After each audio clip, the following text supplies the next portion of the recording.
Can the billionaire son of a hotel empire, pretending to be from an average family at a state university, win the heart of a beautiful but aloof daughter of Chinese immigrants? This is the story of Zeke and Mei.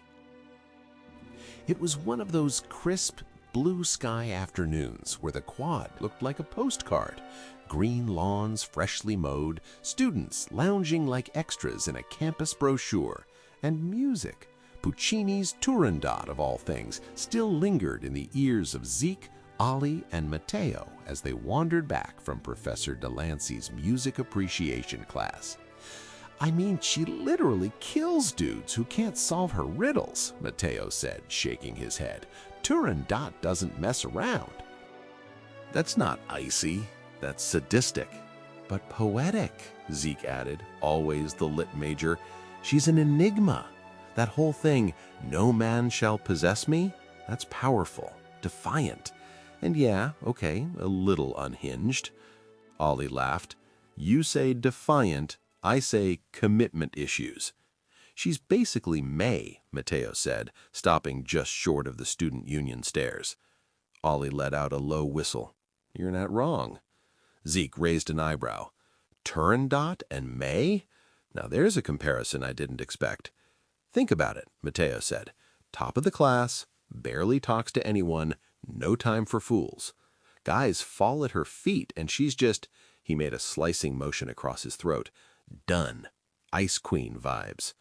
"Yeah, remember how she shut down Josh Chen last week?" Ollie said, grinning. "Dude barely got out 'hey' before she said she doesn't date guys with neck tattoos." "She's efficient," Zeke said. "She's ruthless," Matteo corrected. "I mean, I was thinking of asking her out, but..." He shrugged. "I like my pride intact." "Same," muttered Ollie. "She's like academically weaponized. No way I'd survive." Zeke stopped walking.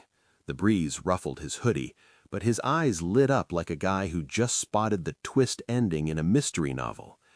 "You know what?" he said. "Let's make it interesting." Ollie and Matteo turned to him. $50 each. First one to get Mei to go out with him wins the pot. Matteo laughed. "You're joking." "I'm serious." "That's $150. 100, Zeke said. 50 from each loser, one winner. "Still," Ollie said, "it's not like she's a prize to be won." "Right, but it's not about that," Zeke said quickly. "It's a game, like Turandot's riddles. Mei's the riddle, and we're the poor saps trying to solve her." Matteo rubbed his jaw, half smiling. "So what, you think you're caliph now?" Zeke grinned. "Let's just say I like a challenge."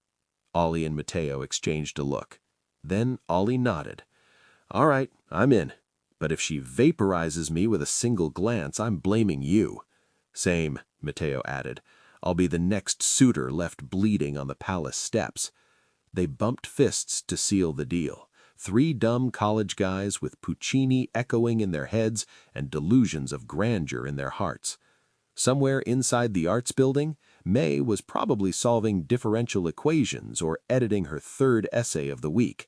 She had no idea a game had just started. And like Turandot, the stakes weren't just riddles or pride. It was hearts, though none of them knew that yet. Enjoying the story? Consider subscribing to our Romantic Heart channel for the best original romance stories. It's free to join. Leave a like and let us know your thoughts in the comments. We love hearing from you. Now back to the story. Chapter 2. Puppy Eyes and Stoic Girls. The dining hall buzzed with the low hum of students talking, clinking cutlery, and trays sliding across counters. The air smelled like slightly overcooked burgers and something vaguely resembling curry. Zeke, Ollie, and Matteo were camped out near the windows with their usual spread. Ollie's tray overloaded with pizza slices and curly fries, Zeke poking at a salad he didn't really want, and Matteo methodically carving into a grilled chicken breast. They weren't talking much, not because they had nothing to say, but because Mei had just entered. She moved through the dining hall like a ship slicing through fog, unbothered, composed, and completely oblivious to the waves she left in her wake. Her long black hair was pulled into a low ponytail that swayed gently as she walked. She carried a small plate with a cucumber sandwich, a cup of steaming tea, and a stack of books in her other hand, titles ranging from The Republic to A Brief History of Time. "Look, look, she's sitting down," Ollie said in a half-whisper. Zeke glanced over. Alone, too. Mei took her usual corner spot by the windows, sat straight-backed, and without glancing around, opened the top book on her stack, Meditations by Marcus Aurelius, and started to read. Her tea steamed quietly beside her. She was in her element. Matteo, never one to miss a window of opportunity, straightened in his seat. "Okay, guys," he said, brushing non-existent crumbs from his shirt. "This is perfect. Who's going in?" Ollie immediately shook his head. "Nope, I don't talk to girls who look like they could destroy me with a sentence." Zeke smirked. "Ditto, pass." Matteo grinned, wide and confident. "Then it's on me. Prepare to part with your hard-earned cash, gentlemen." Ollie rolled his eyes. "You think those puppy dog eyes of yours work on everyone?" "They usually do," Matteo said, standing and grabbing his tray. "Watch and learn, boys." Zeke gave him a mock salute. "Godspeed, Calaf." Matteo approached slowly, but with his usual cool. Mei didn't look up. Her eyes were scanning the pages, her mouth just barely curled at the corner, as if Aurelius had told her something amusing only she understood. He stopped a respectful distance away. "Hey, is this seat taken?" Mei looked up without changing expression. "No? Mind if I join you?" "Sure," she said with a neutral shrug, "if you want." Matteo sat. She didn't look at him again. She sipped her tea. He glanced at the book in her hands. Meditations.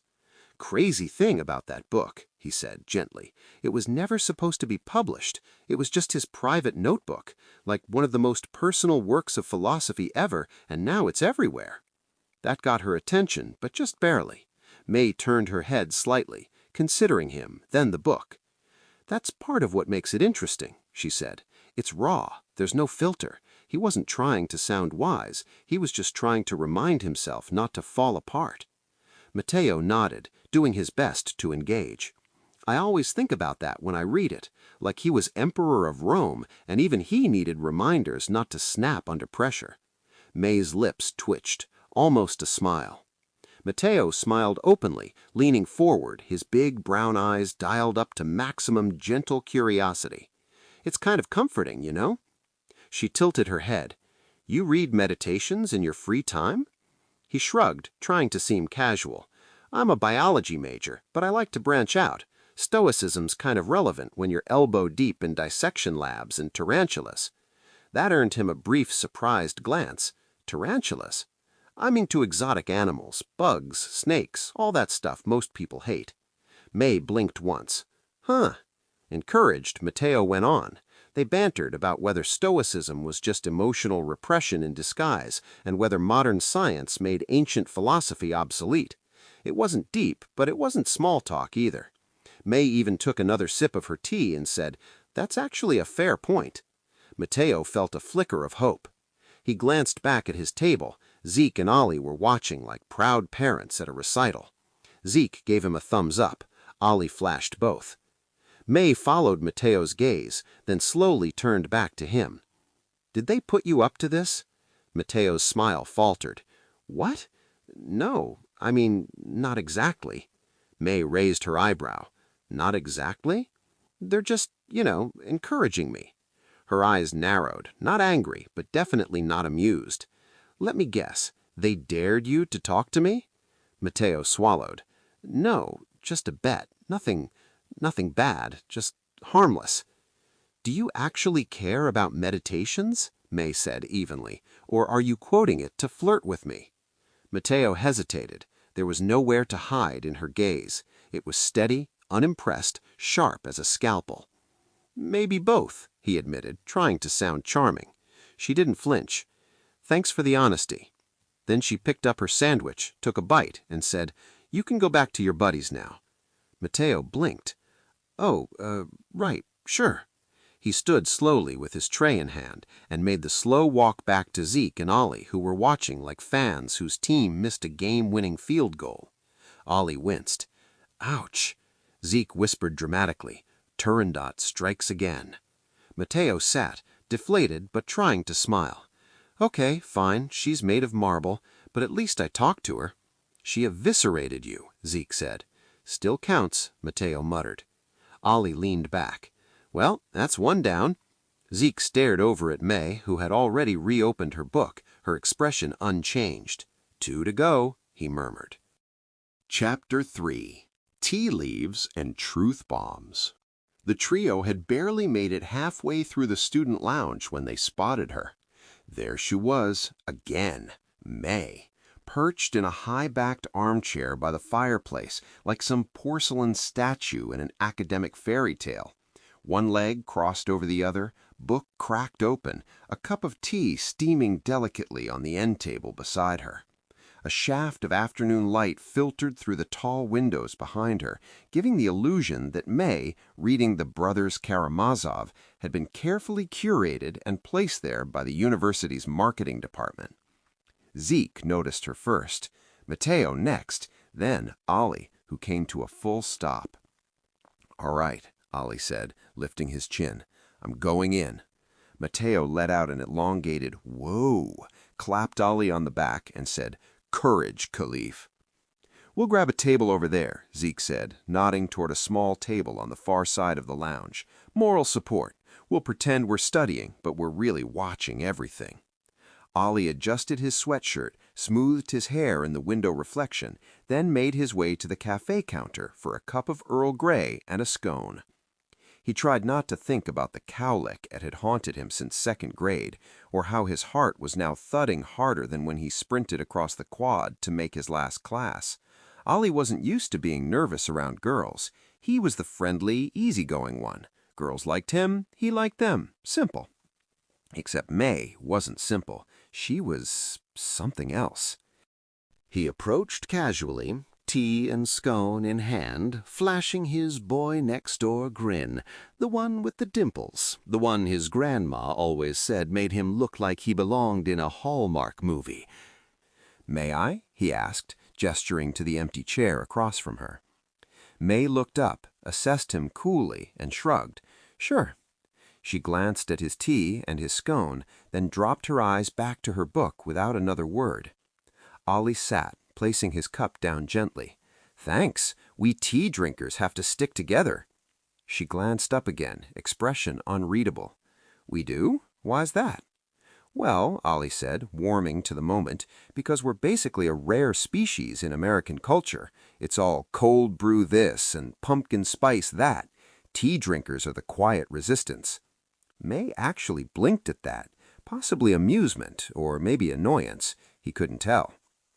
"I'm a hospitality major, so we're learning about teas, black, oolong, pu'er, white, the regions they come from, how drying and oxidizing affect the taste. I even ordered a sampler box from a specialty importer to try different kinds at home. Jasmine pearls are my current favorite. Yours?" Mei tilted her head. "Tiguanine." "Oh, excellent choice," Ollie said, pleased she hadn't brushed him off immediately. Creamy mouthfeel, orchid aroma, classic. Mei's eyebrows flicked up a millimeter. Approval? Surprise? "You actually know your stuff." "I try," Ollie said, offering her a corner of his scone. "Want a bite? Cranberry orange." "No thanks," Mei said, eyes already dropping back to her book. "I don't eat carbs after lunch." Just then, two girls appeared at the edge of the lounge. "Hey," one of them called. Ollie looked up as May's sweetmates approached. One was blonde and bubbly, with braided hair that made her look like she'd stepped out of a 1969 summer music festival. The other had soft features and wore a sensible blouse and jeans combo that screamed internship ready. Mei stood as they arrived. "Hi, Emma. Hi, Charlotte." Ollie stood too, smiling awkwardly, waiting for an introduction that never came. Emma gave him a once-over, slow and assessing. "Hi, you," she said, with a wink. "Charlotte," the other girl said, giving him a polite smile, "are you a friend of May's?" Before Ollie could answer, Mei spoke. "We're going to find a bigger table," she said simply. "There's no room here." Ollie looked around. There were still 3 empty chairs nearby. "Oh, okay," he said, scone still in his hand. "Sure." He watched the 3 girls walk away, feeling like a kicked puppy. He was halfway back to Zeke and Mateo's table when he heard Charlotte's voice carrying just a little too loud from across the lounge. "What are you doing?" Charlotte hissed. "OMG, he's so cute. Why did you send him away? I think he likes you." Ollie paused behind a bookshelf. He shouldn't listen. He really shouldn't. May's voice was calm. "Charlotte, you've met my parents. I can't date someone who's going to manage hotels for a career." Charlotte scoffed. "Well, I can. It's not always about you, May. I will take your castaways, your many, many castaways." "Yeah," Emma chimed in, "you throw away perfectly good fish. But yeah, I've met your parents. I don't envy you, girl. You need to let your hair down and have some fun once in a while." Ollie didn't hear the rest.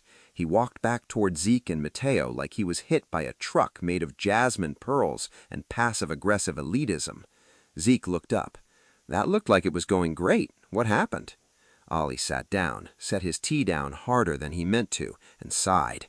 "It was going okay until she dismissed me like I was a tray of bad cafeteria lasagna. Didn't say it to my face, but I overheard her telling her friends I'm not good enough, that she couldn't date someone who's going to manage hotels for a career." Mateo's eyebrows shot up. "That's cold," he said, voice dark with shared indignation. "Who the hell does she think she is? So what if she's got to stick up her ass about careers? You were being nice." "Yeah, well," Ollie muttered, staring into his tea, "guess I'm not 5-star enough." Zeke was quiet. He sipped his black coffee and said nothing. But inside, something twisted, because Ollie didn't know that Zeke's father owned a hotel chain that spanned 3 continents, that his mother curated luxury properties in Kyoto and Santorini and Palm Beach, that Zeke had been trained to order wine and spot bad silverware since he was 10 years old, that every path in his life had been paved with carefully arranged stepping stones made of money and pressure and whispered expectations. He felt suddenly, sharply, that he understood Mei better than either of his friends ever could. And it didn't make him feel superior. It made him feel lonely. And it made him want her, not as a challenge, but as someone he might, if he ever got the chance, understand.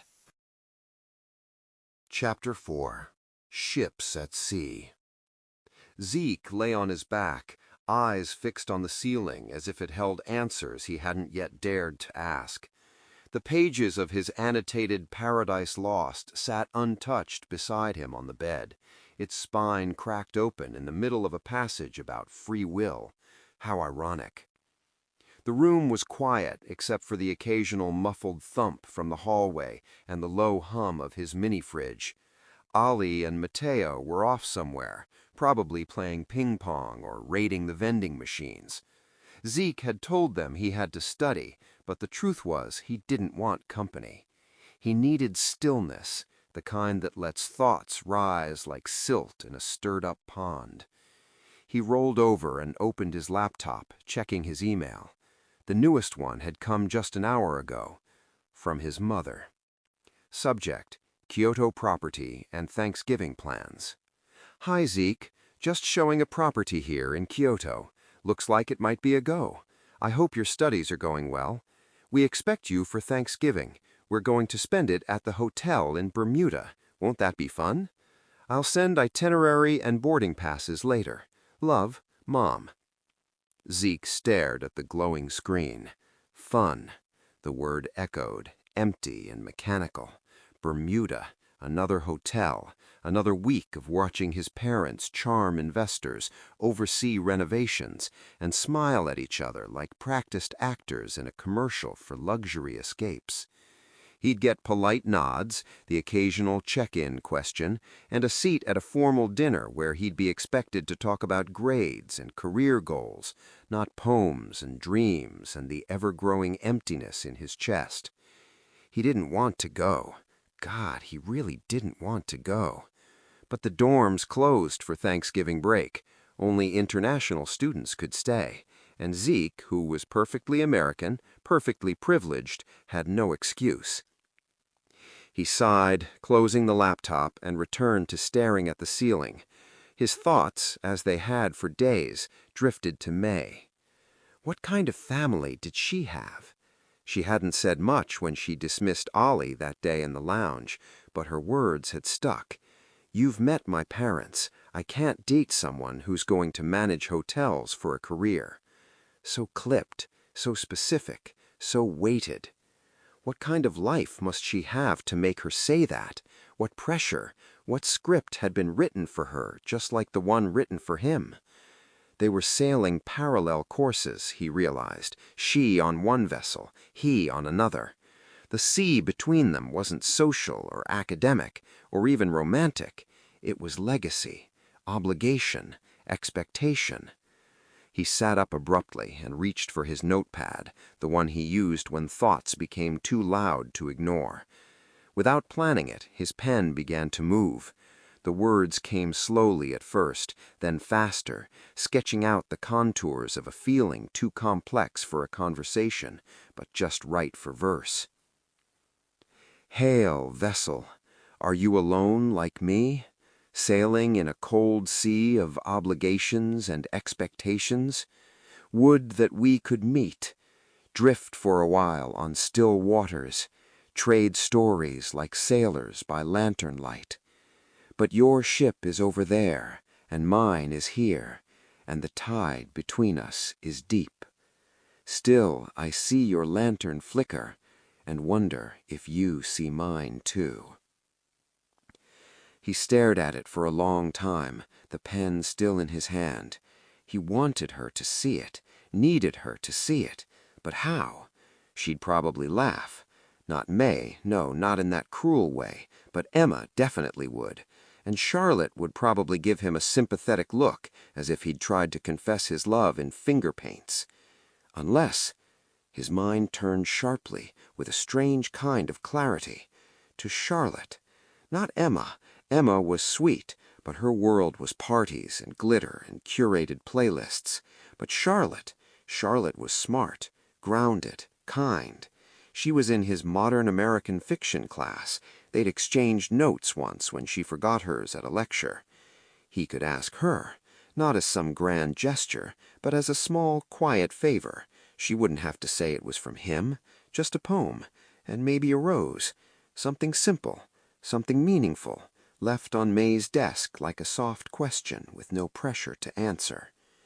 He stood and crossed the room to his small bookshelf. He pulled down the slim volume of Rilke his uncle had given him and tucked his poem into it. Tomorrow he'd find Charlotte, ask her gently. If she said no, he'd understand.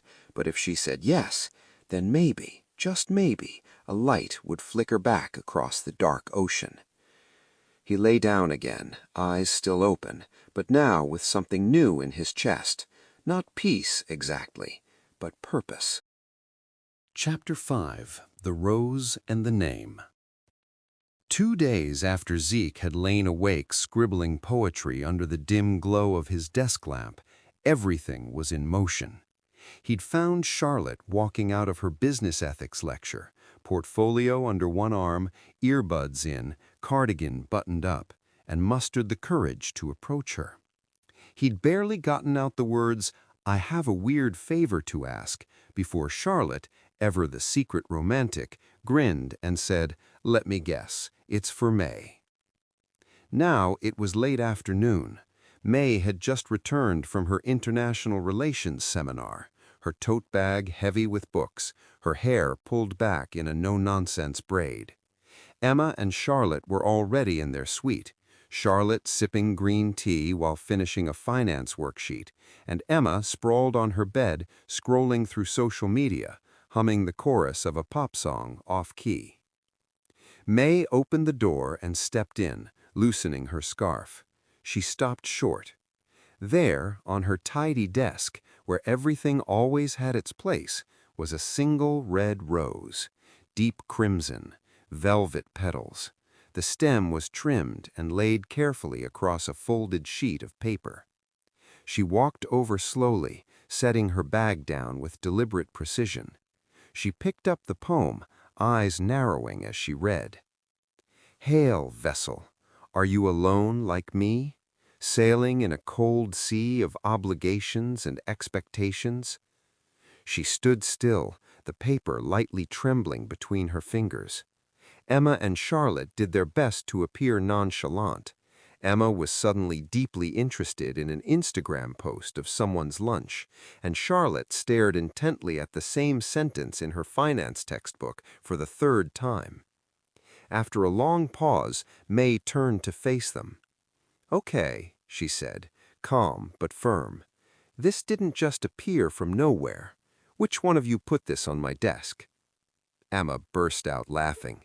"It was so hard not to watch your face while you read it." Charlotte raised a hand sheepishly. "It was me." May's eyes narrowed. "Who is this from?"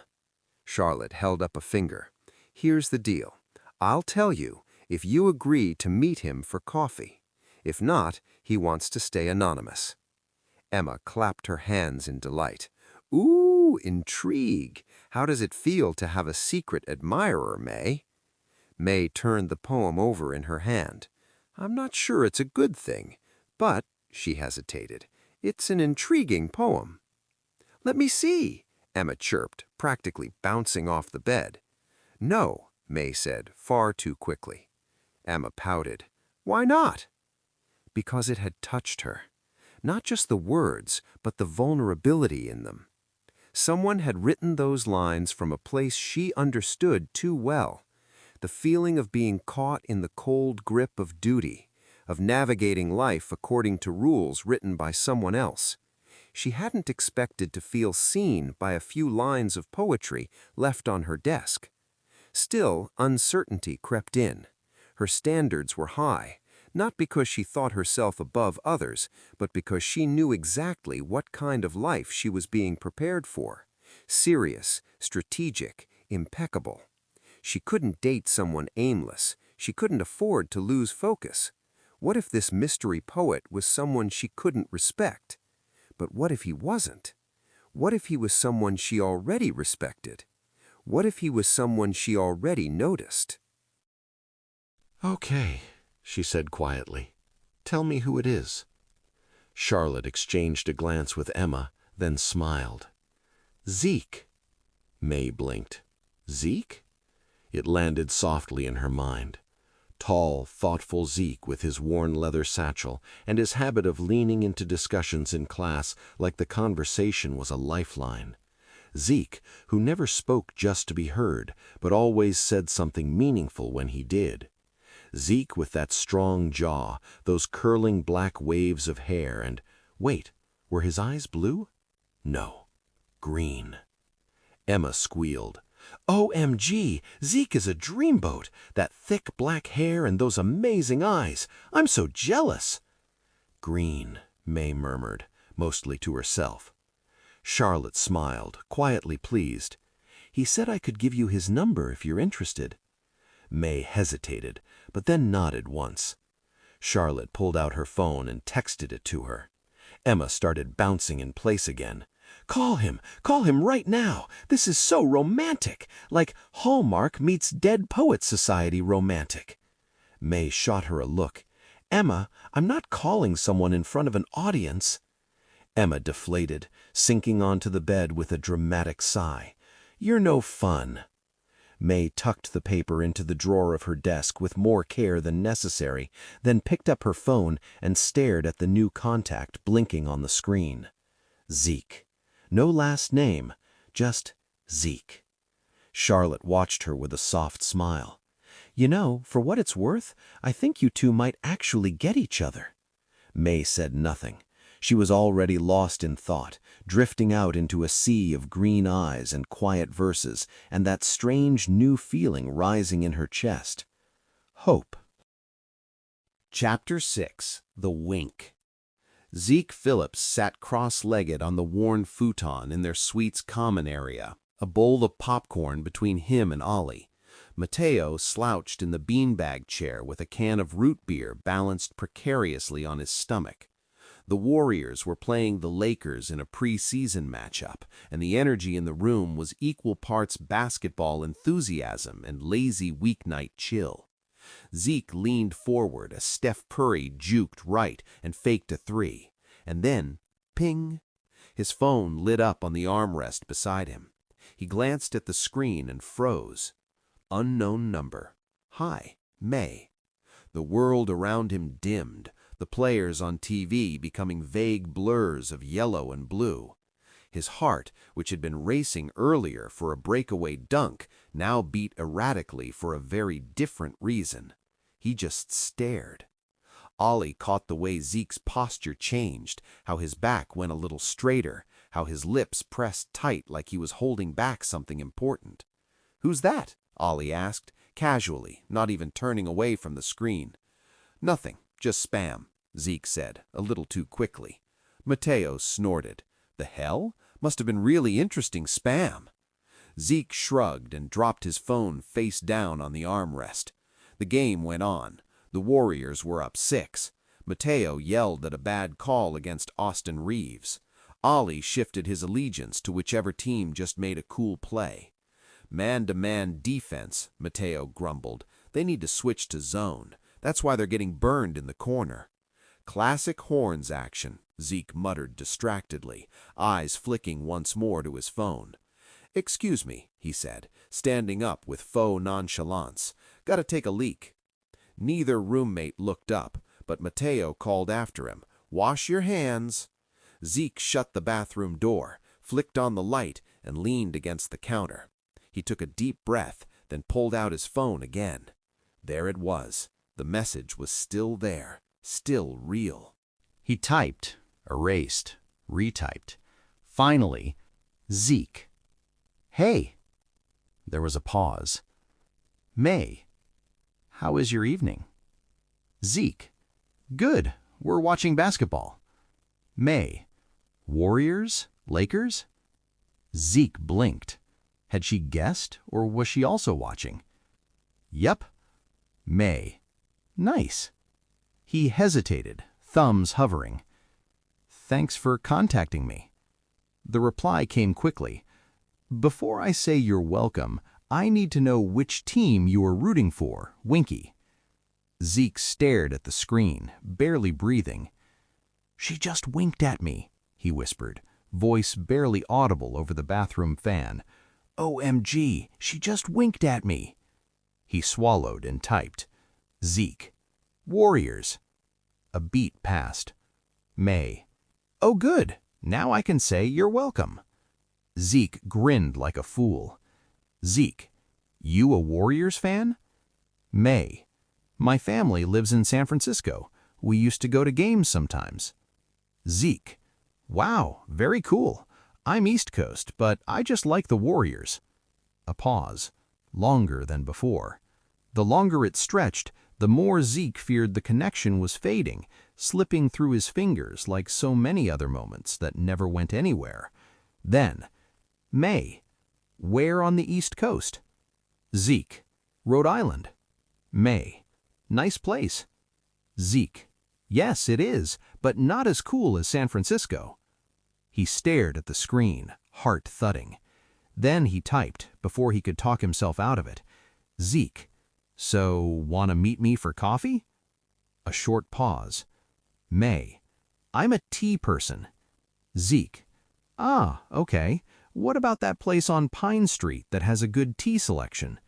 Mei. "Leaf Lounge?" Zeke. "Yes, that's the place." Mei. "After classes tomorrow?" Zeke. "Perfect." Zeke closed the conversation, locked his phone, and stared at his own reflection in the mirror for a second, half stunned, half exhilarated. He might have smiled. He flushed, washed his hands, yes, Mateo, and returned to the living room. The game was in the third quarter now. "Jesus, man," Mateo said, giving Zeke a once-over. "You've been gone like 20 minutes. What, you start reading War and Peace in there?" "Must have been some long piss," Ollie added. Zeke tried to play it cool, grabbing a handful of popcorn. "I just zoned out, you know." Mateo squinted at him.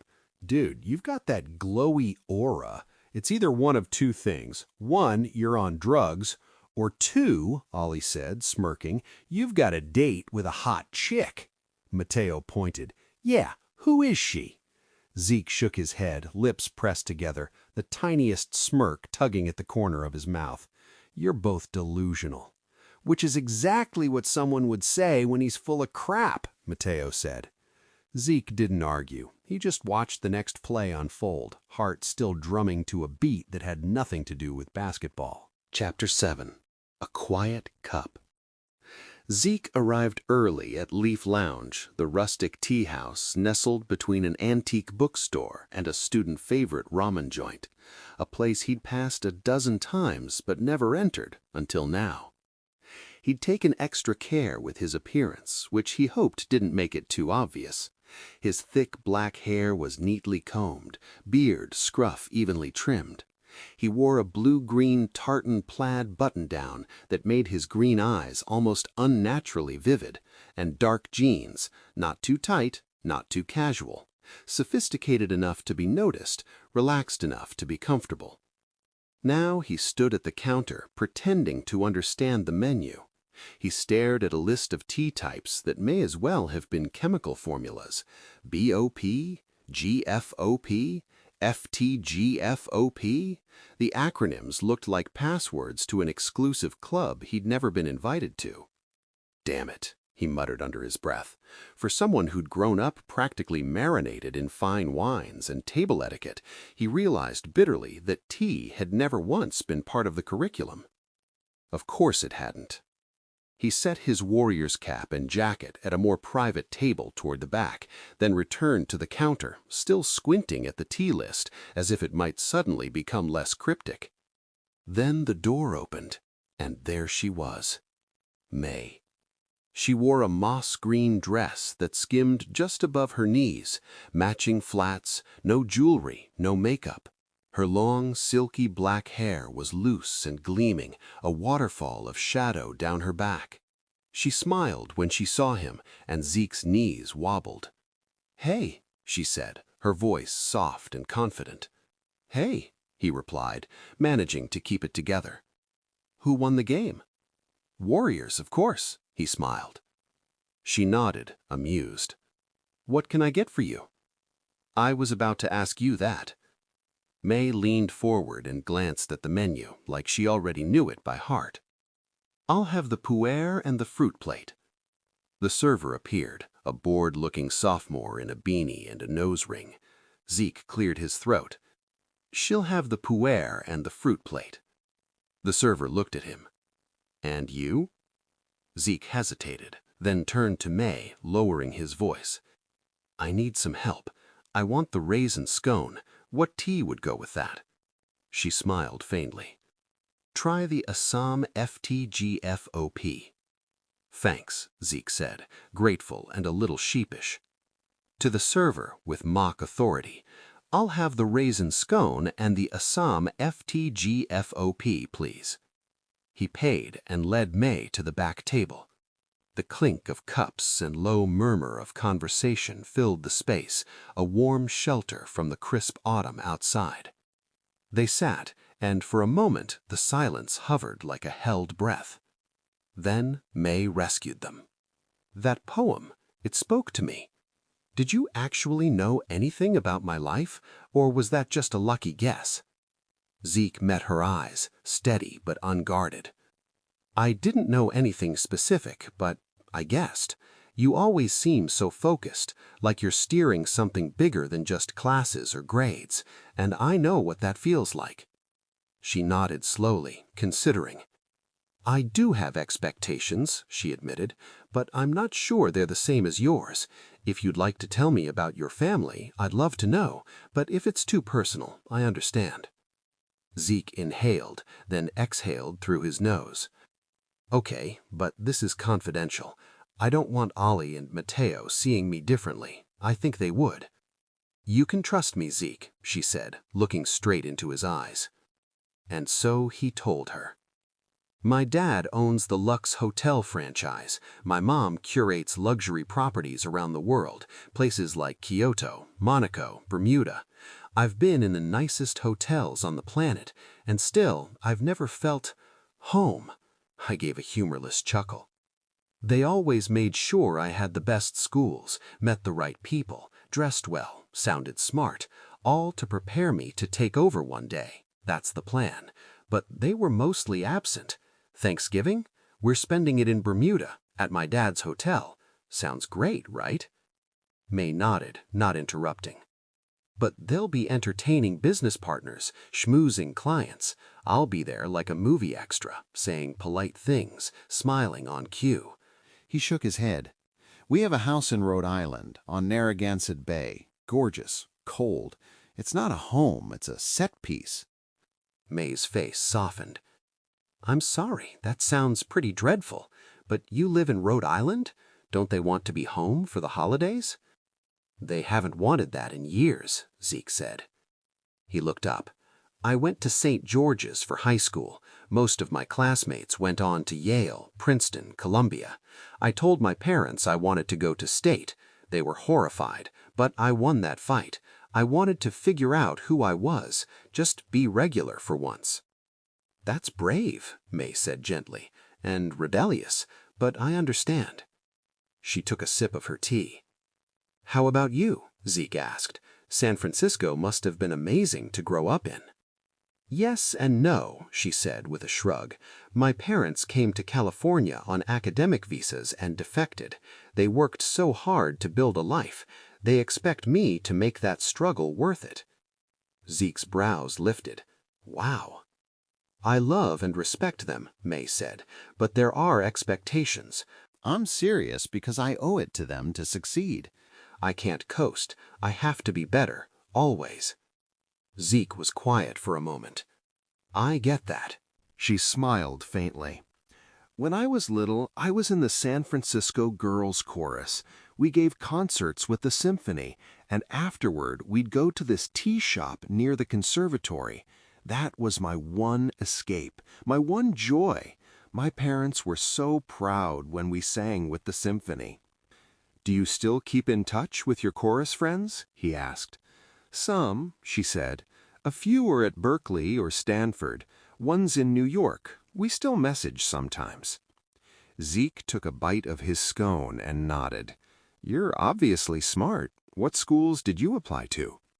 Yale. I got in. No scholarship. She paused. Vassar, too, but no money. State was the best option without burying my parents in debt.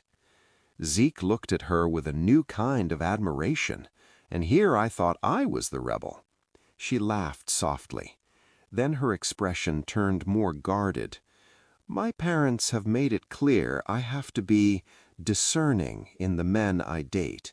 Marriage, to them, is strategic, an opportunity. Love is optional. Zeke's brow furrowed. Gosh, that's harsh. She nodded, looking down at her tea. They both sat for a moment in silence, the weight of those truths between them, something like a shared weather forecast, finally acknowledged. Eventually, Mei glanced at her phone. It's getting late, almost dinner. Yeah, Zeke said, though he wasn't ready to leave. Same time next week? She asked. His whole face lit up. Absolutely. They stood. She gathered her bag, and he opened the door for her. As she stepped out into the fading daylight, she turned and smiled. This time, it wasn't just polite. This time, it lingered. Zeke watched her walk away and felt, for the first time in a long time, like maybe he was exactly where he was supposed to be.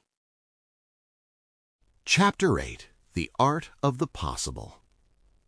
The wind had turned cooler by the time Zeke pushed open the door to Leaf Lounge for their second tea meeting. His warrior's cap was tucked into his back pocket, and he carried the same quiet nervousness he'd had the first time, though now it was tinged with anticipation rather than dread. The little bell over the door jingled, and Mei was already there, tucked into a corner booth with 2 steaming cups on the table. He approached with a smile that bloomed fully when she looked up. "Hey," she said. "Hey yourself," he replied, sliding into the seat across from her. She slid one of the cups toward him. "Assam, I figured you'd want to keep up your scone tea pairing reputation." Zeke laughed. "Thanks, you're really enabling my fraudulent tea expertise." They sat for a few moments in companionable silence, sipping and watching the light drift in through the large front windows. "So," Mei said, brushing a strand of hair behind her ear, "how's your week been?" "Stressful," Zeke admitted. "Midterms are coming up. I've got one in romantic poetry, another in modern drama, and I swear the concepts are starting to melt together. I'm worried I'm going to write a sonnet about Kafka and get kicked out of the English department." Mei smiled. "I feel the pressure too, but my mantra is, do my best and let it go." He blinked. "You really do that?" "I try," she said. "Pressure's inevitable, but obsession just drags me down." Zeke turned that over in his mind. "That's something I should probably learn to do." He looked down at his cup, swirling the dark liquid. "Sometimes I wonder why I even care. I mean, I like poetry, I like literature, but none of it matters. I'm going to inherit a hotel empire. My life's already written." Mei leaned forward slightly, the faintest crease forming between her brows. "Yes and no, Zeke. Sure, you're in line to inherit the hotels, that's the yes, but the no, the really important part, is that you still have choices." He looked up at her, and there was a quiet force in her expression that silenced him. "I'm in a similar position. My parents have a vision for who I should date, who I should marry. It's not flexible, but I've started thinking, what if I can find someone who meets their expectations and who I actually love?" She looked directly at him, eyes deep and steady. Zeke swallowed hard. He suddenly felt like a house of cards, one small push away from collapse or revelation. "I never thought about it that way," he said softly. "You don't have to live exactly like your father. You don't have to be the steering CEO or managing floor plans. The capital you'll have access to, it's more than just a safety net. It's freedom. You could invest in creative projects, literary work, support the arts, run a publishing house, produce a stage adaptation of The Wasteland if you want it." Zeke stared at her, openly, dumbfounded. "Do I have dirt on my face?" she asked with a playful smirk. He shook his head slowly. "No, it's just, wow." She raised an eyebrow. "I never looked past my anger, my frustration. I've been so hell-bent on rebelling, I couldn't see the possibilities. And now you've just opened a door I didn't know existed. My head's kind of exploding." He ran a hand through his hair.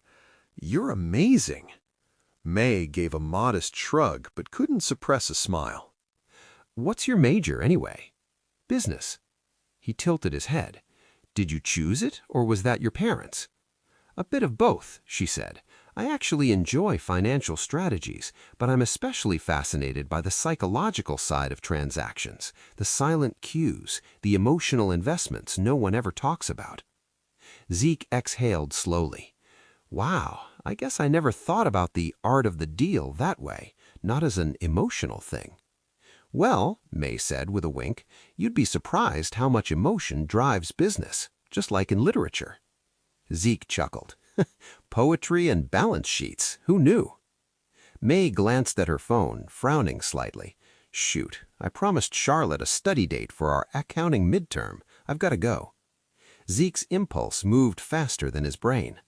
"Would you like to go out to dinner sometime?" She looked up. Then she nodded. "Yes, I'd like that." Zeke blinked, surprised by how easy that was, how natural. They stood. She slung her bag over her shoulder, and he walked her to the door. As before, the breeze was cool, the air faintly scented with leaves and savory ramen from the shop next door. She turned to him, smiling again. "Next week? Same time?" He nodded, but he wasn't ready to let her go. Not quite. He wanted to kiss her, desperately, but he knew it was too soon. She saw the look in his eyes, gentle and unsure, and her smile deepened, softening. "Good night, Zeke." "Good night, Mei." She stepped away and walked into the fading gold light of late afternoon.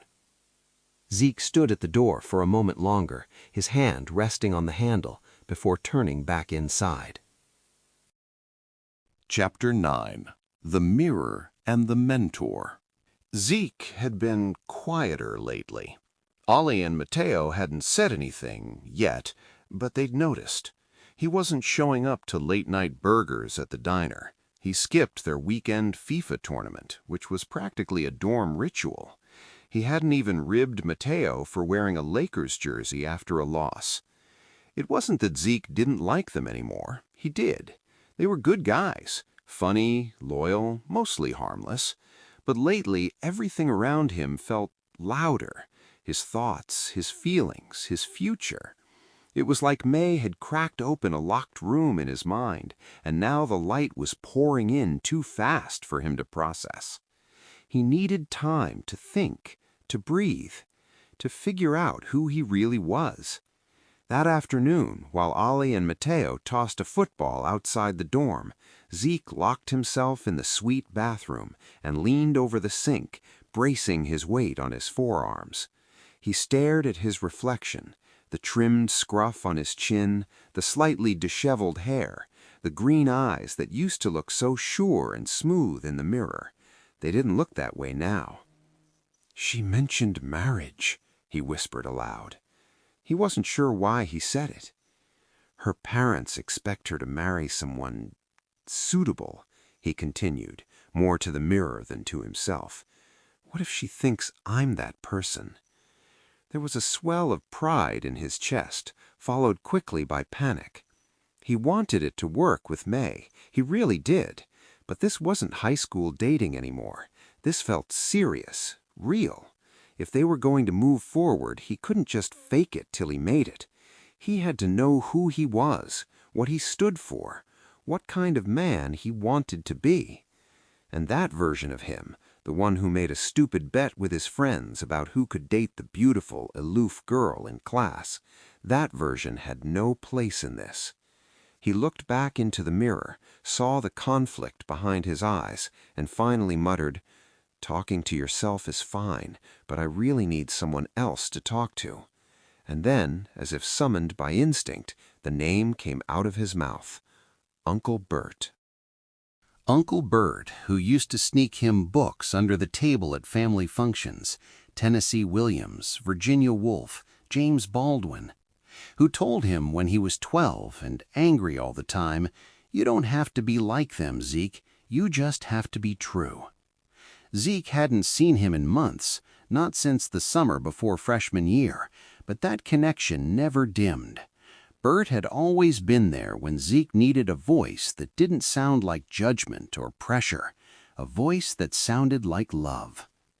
Zeke pulled out his phone, brought up Bert's contact, and hovered his thumb over the keyboard.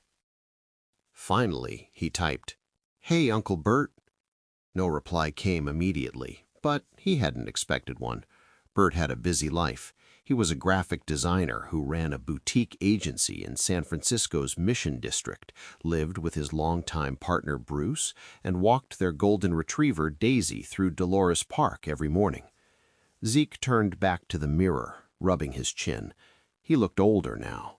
Not in a bad way, just heavier, wiser, maybe even a little sadder. His phone pinged. "Bert. Hey, kiddo. How's it going at State?" Zeke's fingers flew. "Okay. Do you have time to talk?" Bert. "At work right now. Are you okay?" Zeke. "Yeah, I'm okay. Just personal stuff.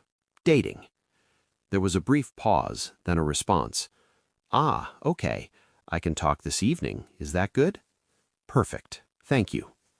Zeke stared at the screen for a long moment, then locked his phone and leaned back against the wall. He felt something loosen in his chest, just a little. The sense of drowning, of spinning too fast in this new world of expectations and potential and maybe love. It eased. Not gone, but manageable. He looked back at the mirror, and this time the face looking back at him wasn't quite as uncertain, still figuring things out, sure, but no longer entirely alone. I'll be all right, he said quietly. One step at a time. And he meant it. Chapter 10. Permission to Breathe.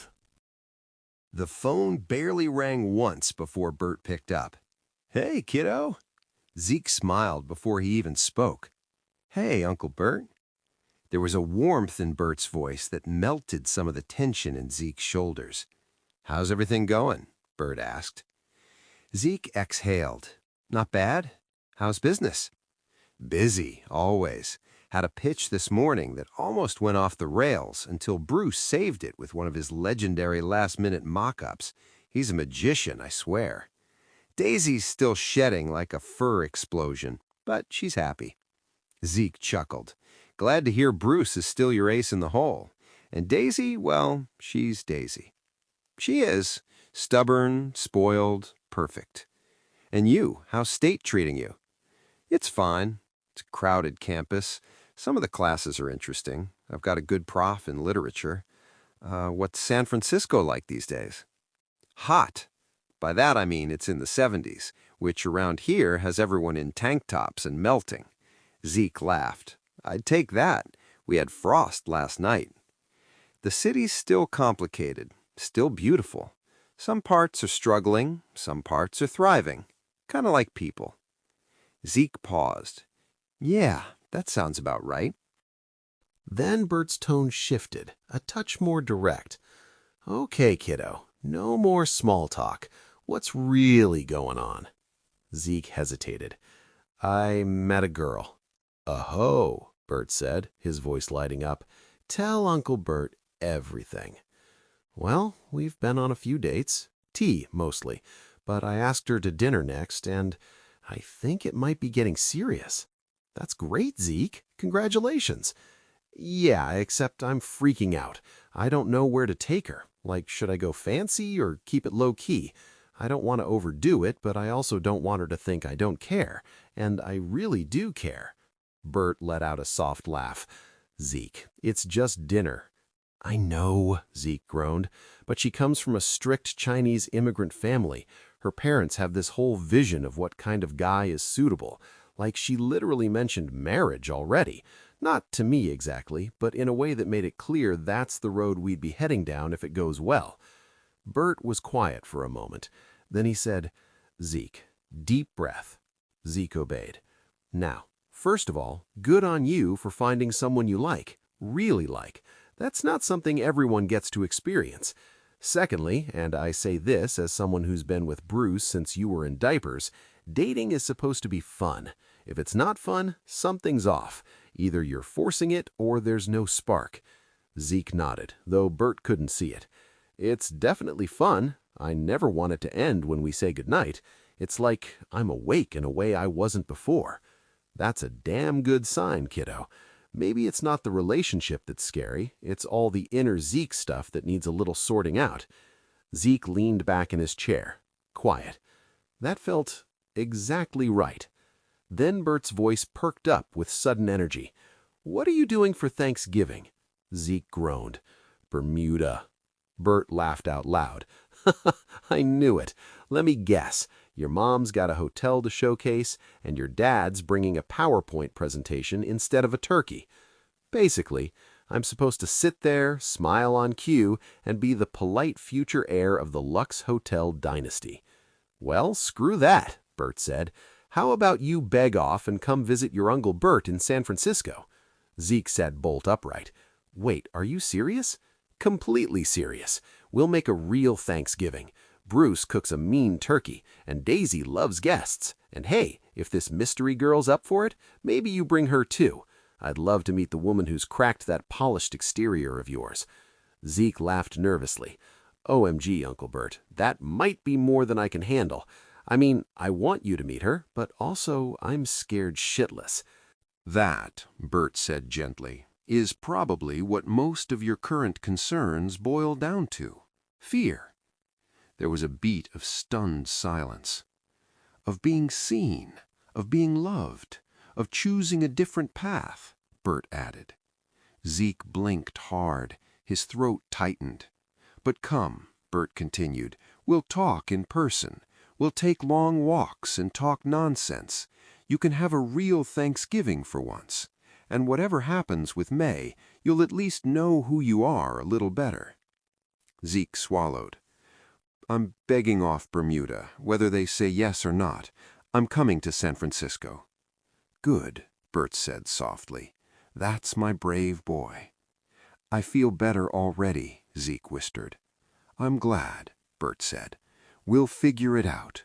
Together." Chapter 11. Jade and Shattered Glass. Zeke stood in front of the mirror, smoothing the lapels of his blue suit. The jacket fit like it was made for him, because it had been. His tie was a deep silver gray, the knot tight and sharp against his crisp white shirt. His hair was combed back, his scruff neatly trimmed, his green eyes framed by a mix of nerves and hope. He wanted everything tonight to be perfect. Stella wasn't just some restaurant, it was the restaurant. Perched on a hill above campus, its floor-to-ceiling windows offered a glittering view of the city skyline, and its menu had made more than one food critic swoon. Zeke had agonized over the reservation, the outfit, the wine list. He wanted Mei to know how much she mattered to him, how seriously he was taking all of this.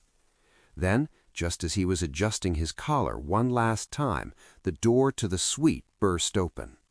"Whoa!" Ollie's voice rang out. "Look at this guy! The frog turned into Prince Charming." Mateo leaned against the doorframe, grinning. Okay, I know you're not going to a job interview at 6 p.m., so who is she?" Zeke groaned inwardly. "Don't you two have somewhere else to be? Like, I don't know, studying?" But Ollie and Mateo weren't about to let it drop. They cracked jokes, made guesses, elbowed each other, and kept circling like vultures around a secret. Zeke kept dodging, but his flushed ears gave him away. Eventually, as Zeke picked up his wallet and keys, they relented. "All right, fine," Mateo said, grabbing his hoodie. "We'll walk out with you. We're heading to the student lounge anyway."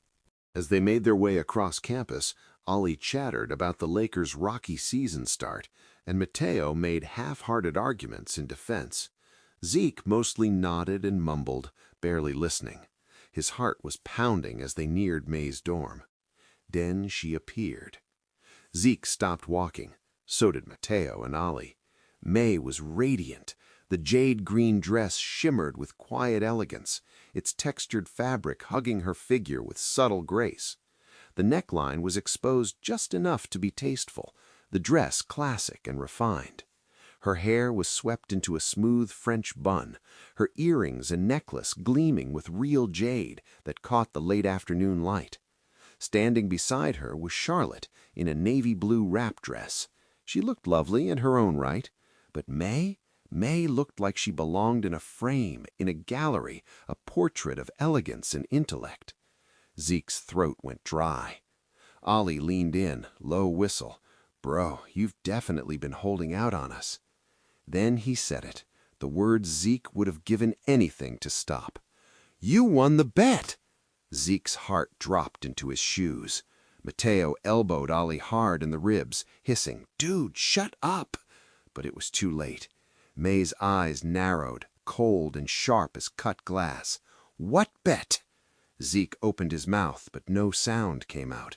His carefully chosen words, his polished charm, gone.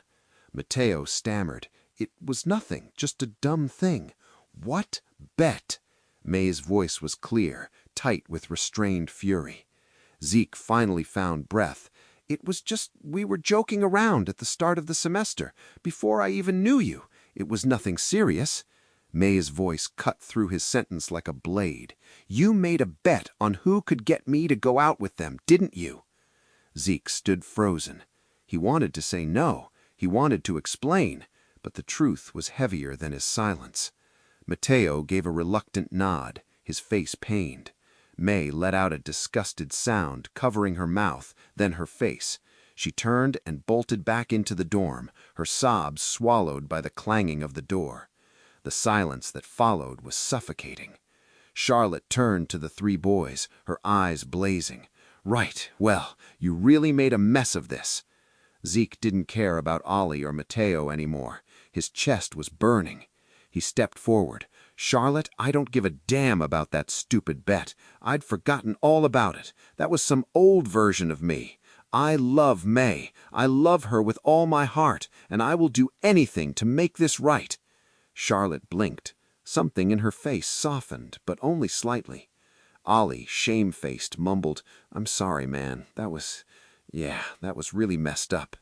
Zeke looked at him once. "Whatever, dude."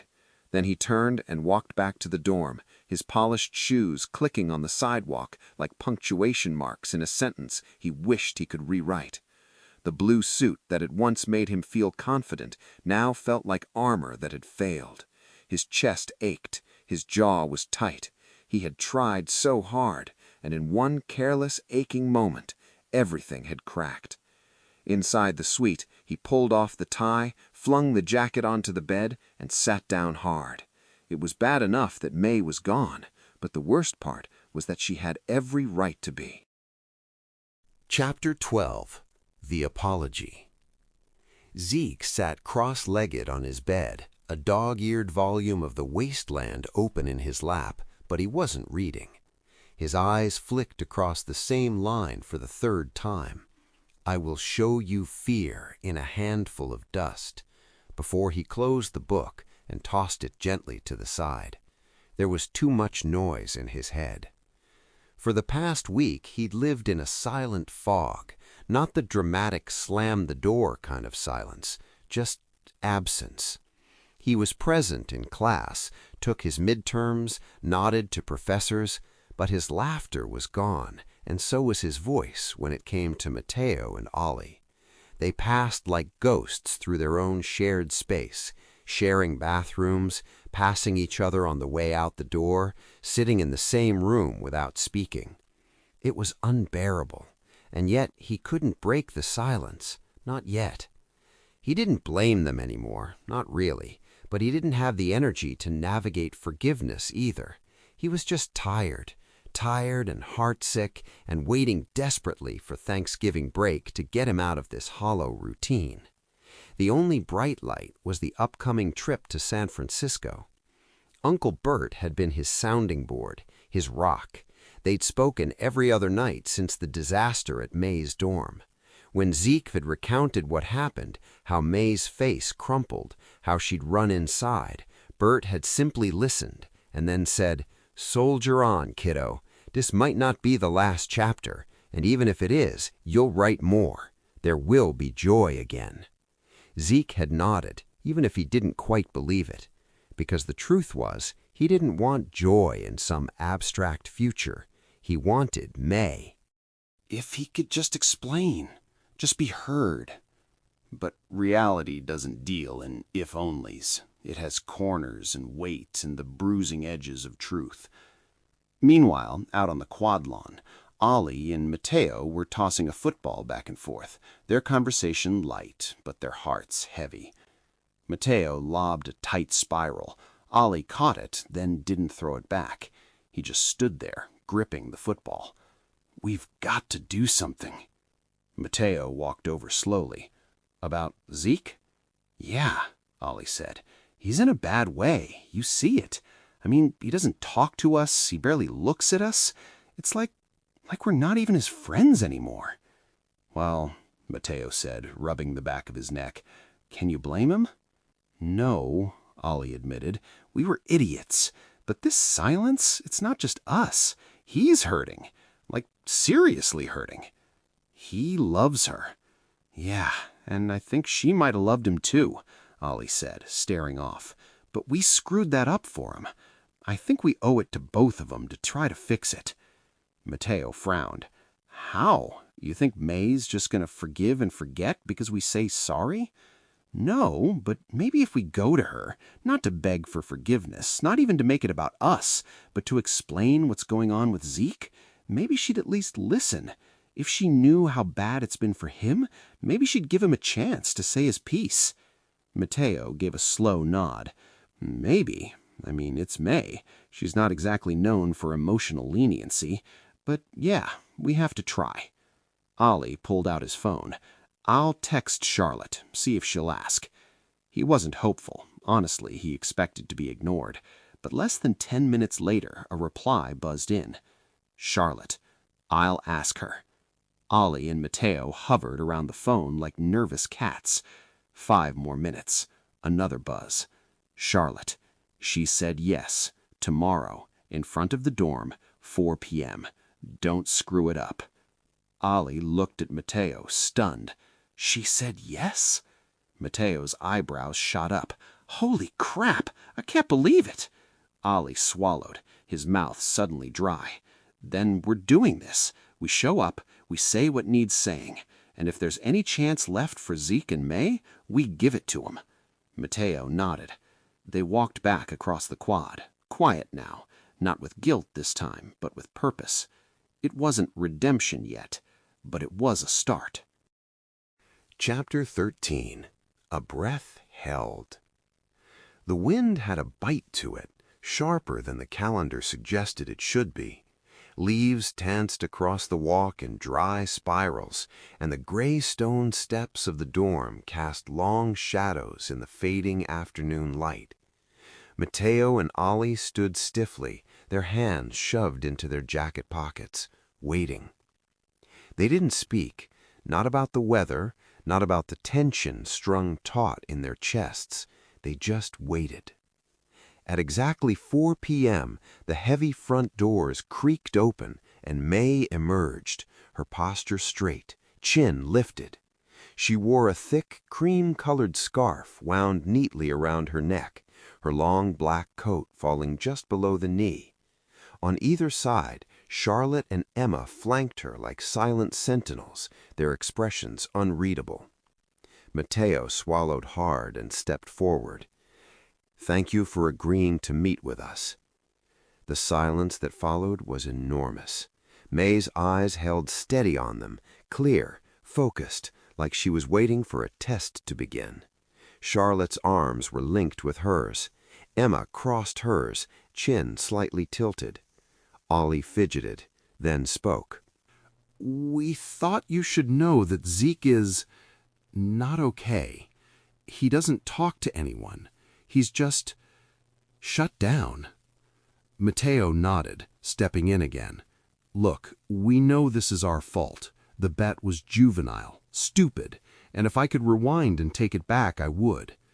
Ollie added, we all would.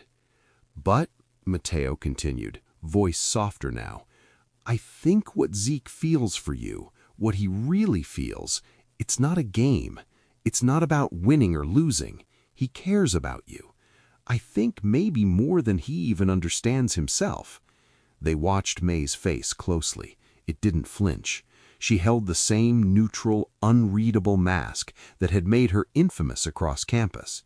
But her eyes flicked between the two of them, watching, weighing. All we're asking, Matteo said, is that you give him a chance, just one chance, to tell you what's in his heart. If you don't want to see him again after that, okay, that's your choice. But, he hesitated, then added, I don't think you'll regret it. There was a long pause, so long that Ollie thought maybe that was it. She was going to walk away in silence, and that would be the end. But then, finally, Mei spoke. I'll think about it. And then, without another word, the girls turned together and walked back into the dorm. The door closed behind them with a hollow thunk. Matteo let out a long, shaky breath. Ollie leaned forward, elbows on his knees, and exhaled so forcefully it sounded like a sigh of survival. Well, Ollie said, that went better than expected. She didn't say no, Matteo replied. Nope, she didn't say yes either. But she's thinking about it. Yeah, she is. They stood there for a minute longer, just breathing in the cool air, not quite triumphant, not yet redeemed, but there was a glimmer, a chance, a breath of something better. Chapter 14. Arrival. The air in San Francisco smelled different. A bit of salt, a touch of eucalyptus, and that cool marine layer breeze that made everything feel literally like a breath of fresh air. Zeke stepped off the plane and onto the jet bridge with his bag slung over one shoulder, a backpack hanging heavy on his back, and his heart heavier still. The sharp edges of regret were still fresh, still cutting.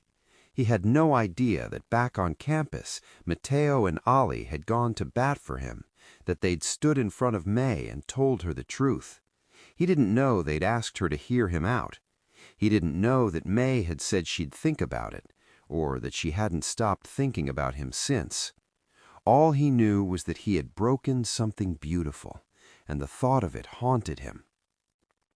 He hadn't wanted to cry, but when he spotted Uncle Bert standing near the gate with a wide grin and arms already extended, something in him cracked. They hugged tightly, neither of them speaking at first. It wasn't just hello, it was home, in the only form Zeke really understood. "You look taller," Bert said, pulling back just enough to inspect him. "You look the same," Zeke replied, and both of them laughed. As they walked toward the exit and into the parking garage, Zeke felt a faint lifting in his chest, like something tight was slowly beginning to unwind. In the car, Zeke tried to summon some enthusiasm. The city rolled by outside the window, Victorians on hills, the tangle of electric wires over Muni tracks, a passing cable car with a ring of its bell. "How was the flight?" Bert asked, hands relaxed on the steering wheel. "Not bad," Zeke replied. "A few bumps over the mountains." "Well, we've got a great Thanksgiving Day planned," Bert said. "Bruce already went to the butcher and reserved their best turkey. He's at home now, making pies ahead of time so the oven's free for the bird on the day." "That's nice," Zeke said flatly, and immediately regretted it. Bert frowned. "Hey, it's okay, kiddo. I get it. You don't have to perform. Not for us." Zeke nodded slowly. "Thanks. I'm trying. I really am. But it's like I've got a 10-ton weight on my chest." "I know," Bert said gently. "But sometimes you've got to act as if. You say yes to things, even when you'd rather just stay under the covers, and eventually it pulls you back toward the light." "Yeah," Zeke said with a sigh. "You're right. Honestly, I'm so grateful to be here. Can you imagine me in this mood with Mom and Dad in Bermuda?" They both burst out laughing. "I'd get a 30-minute lecture on posture, then be introduced to 3 hedge fund execs like I was auditioning for my own inheritance," Zeke added. "Well then, thank God you're here instead." They drove in comfortable silence for a bit, the city slowly giving way to familiar neighborhoods. Zeke leaned his forehead against the window and watched the houses and lives pass by.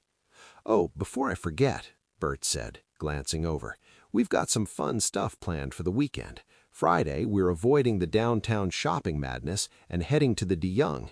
We scored tickets to the Van Gogh exhibit." "Sounds nice," Zeke said, genuinely trying to summon warmth. "And Saturday," Bert added with a conspiratorial smile, "I got a suite at the Chase Center, Warriors game." Zeke sat up straighter, his eyes widening. "No way! Way! Company perk. We do something every year for the staff. It's not just basketball, though. It's a party. Great food, drinks, friends, even if you're not into the game.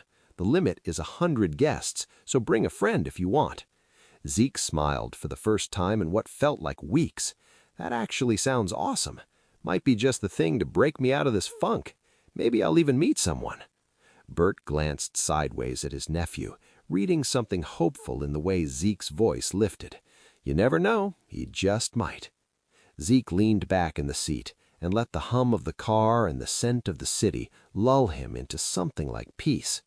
For the first time since everything had blown up, he didn't feel like he was running from something. Maybe, just maybe, he was running toward something instead.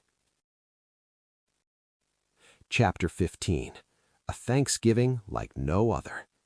Thanksgiving Day was everything they'd hoped for. Zeke awoke to the scent of roasted spices and caramelizing sugar wafting through the house, warm and nostalgic in a way he hadn't expected.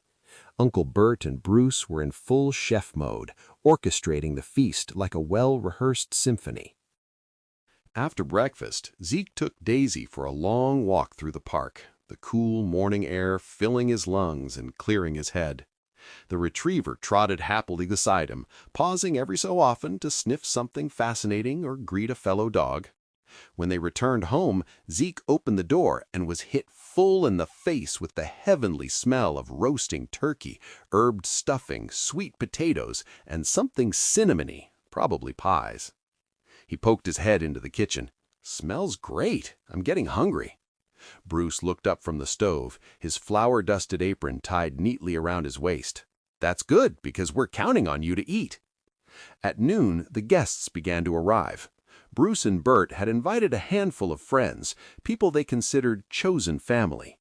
First through the door were Ben and Carol, an older couple with kind eyes and gentle energy. Zeke guessed they'd probably been hippies in their youth. They had the easy warmth of people who had seen the world change and chose kindness anyway. Next came Larry and Crisanto. Larry was tall, thin, with sandy blonde hair and a shy smile. He wore a button-down and jeans. He was laid back, friendly, average in the best way. Crisanto, by contrast, practically twirled into the house. He was of Filipino heritage, medium height with warm brown skin, big, expressive eyes, and a personality that sparkled like a disco ball. Bert made introductions, and Zeke shook hands and offered polite nods. That lasted exactly 3 seconds before Crisanto's voice rang out like a theatrical cue. "Well, hello, handsome," he purred, drawing the word out with layered innuendo that made the room pause. Zeke blushed crimson, entirely unprepared for the performance of high camp unfolding before him. Bert raised a hand. "Crisanto, hands off. This is my nephew." Crisanto dramatically placed a hand on his hip. "Oh, but Bert, he's so dreamy." Then, with a wink and mock pout, "This is what your child would have looked like if you'd had kids." Something shifted in Zeke. In that light-hearted moment, he suddenly realized he almost was Bert's kid, the only one, and Bert had been his surrogate father for as long as he could remember. The weight of it touched him deeply. Bert tried to laugh it off. "I was just as handsome as Zeke when I was younger." From the kitchen, Bruce's voice rang out, "Truth," and the room erupted in laughter. Moments later, Bruce stepped out carrying the turkey, perfectly roasted, golden brown, and artfully garnished, nestled on a silver salver like a prize. Everyone clapped. Someone said, "Bravo," and Zeke grinned despite himself. Dinner was nothing short of spectacular. Every dish was a triumph. Zeke ate more than he thought he could, comforted by the warm chaos of conversation, clinking silverware, and good-natured teasing. When the food coma hit, they drifted into the living room, trading chairs for couches and plates for mugs of coffee. Zeke found himself talking with Ben and Carol, curious about their lives. "So," he asked, "were you really in San Francisco during the Summer of Love?" They chuckled in unison. "Oh, yes," Carol said, eyes twinkling. "We were both in college at the time, but we met here. It was magical." "We saw Jefferson Airplane at the Fillmore," Ben added. "Grateful Dead, Big Brother and the Holding Company with Janis Joplin in her prime. No phones, no distractions, just music, protest, hope, and a lot of weed," she added with a grin. There was no football blaring in the background, no one glued to their phones, just voices and stories and connection. Zeke found it refreshing, human. Eventually, someone suggested a walk before pie. They leashed up Daisy and headed back to the park. The afternoon was bright and unseasonably warm. San Francisco's hills rolled underfoot as people of every shape, color, and persuasion lounged in the grass or strolled the paths. Gay couples sunbathed with dogs, big Hispanic families grilled near playgrounds. Somewhere someone played guitar, somewhere else a boombox pulsed faintly. the scent of cotton candy mixed with hints of barbecue and the unmistakable musk of pot. Zeke took it all in, wide-eyed. "It's like a carnival," he said to Bert. "It always is," Bert said, smiling. Back home, pie was waiting. Zeke didn't choose between pumpkin and apple. He took both, the only logical choice. And when he complimented Bruce, it was with sincere admiration. "Uncle Bert," he said softly afterward, leaning in, "this is probably the best Thanksgiving I've ever had." The guests eventually began to gather coats and say their goodbyes. Zeke shook Larry's hand and hugged Ben and Carol. When it came time for Crisanto, he rushed in dramatically, arms wide. "Oh, Poppy, please tell me you don't have a girlfriend," he teased with mock desperation. Everyone laughed, including Zeke. And just like that, he realized something. For the first time in weeks, he hadn't been obsessing over Mei. He'd laughed, eaten, walked, talked, lived, and he hadn't felt empty. He waved them off from the stoop, the night settling over San Francisco like a blanket. Inside, Daisy curled on the rug. Bert poured a nightcap, and Zeke felt something yet unnamed, a shift, a settling within himself. Chapter 16. The Gallery and the Message. Friday dawned golden and clear, San Francisco's famous fog lifting early to reveal a sky so blue it felt almost unreal. Zeke, Bert, and Bruce sat down to a breakfast of strong coffee, toasted sourdough, and eggs with herbs from the little planter box on the kitchen windowsill. Conversation was light, but full of quiet understanding. Daisy was already pacing by the door, ready for her walk. They took her into the park just as the mist finished melting away from the grass. Zeke let the leash go slack, letting the dog trot ahead while he breathed deeply, trying to steady the buzz of anticipation that had hummed in his chest ever since last night. He was still trying to process how, in a span of hours, he'd gone from completely adrift to grounded. It wasn't that everything was perfect, far from it, but somehow being here with Bert and Bruce, with Daisy and warm coffee and real conversation, it had cracked something open inside him. He hadn't realized how badly he needed it until he was living it. Later that morning, they drove across town to the DeYoung Museum. Zeke wasn't exactly an art buff, but from the moment they stepped into the softly lit gallery of the Van Gogh exhibit, something shifted.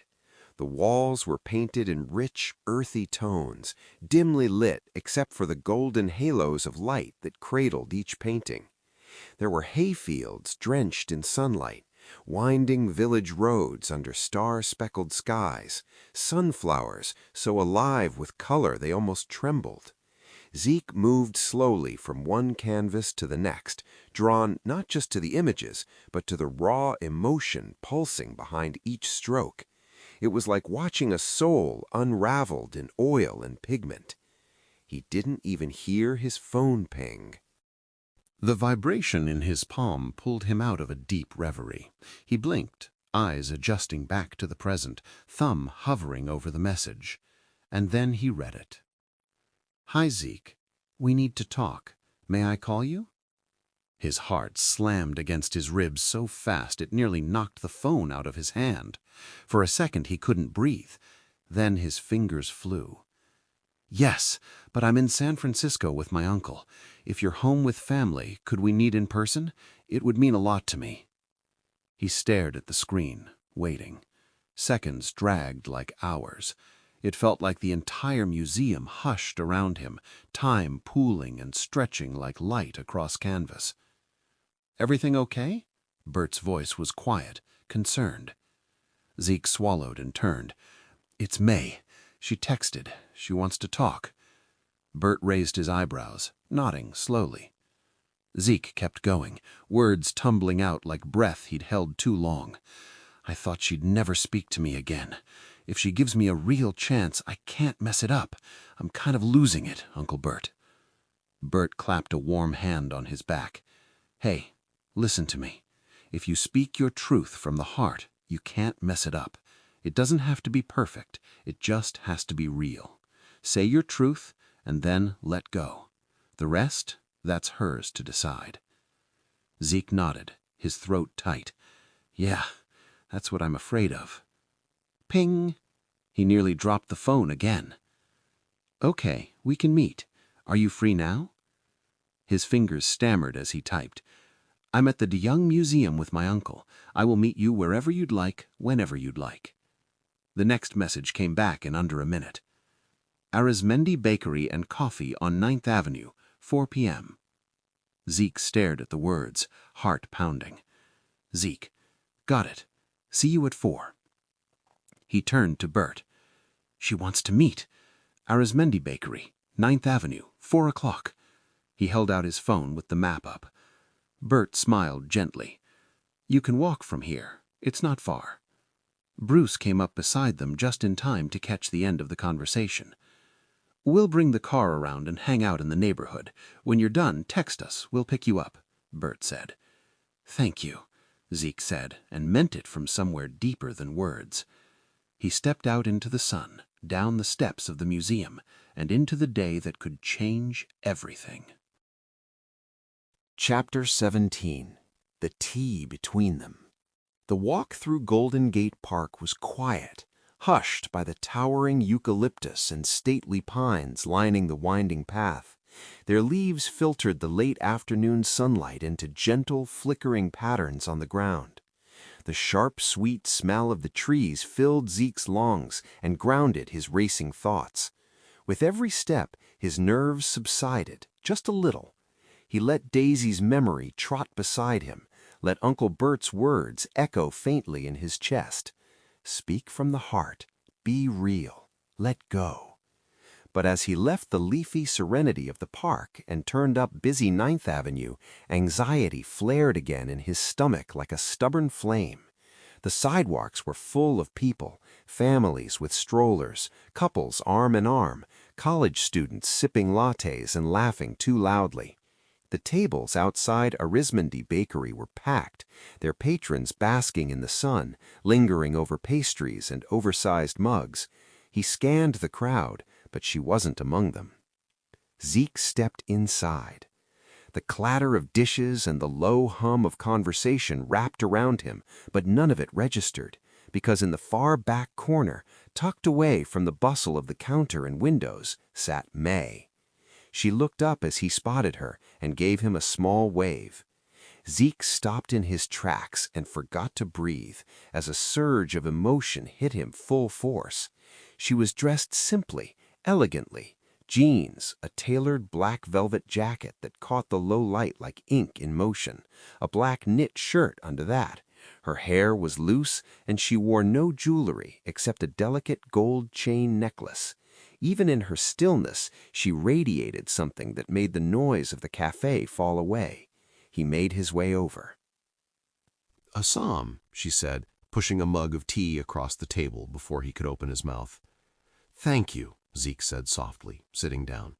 And thank you for agreeing to meet. She just nodded, her face unreadable.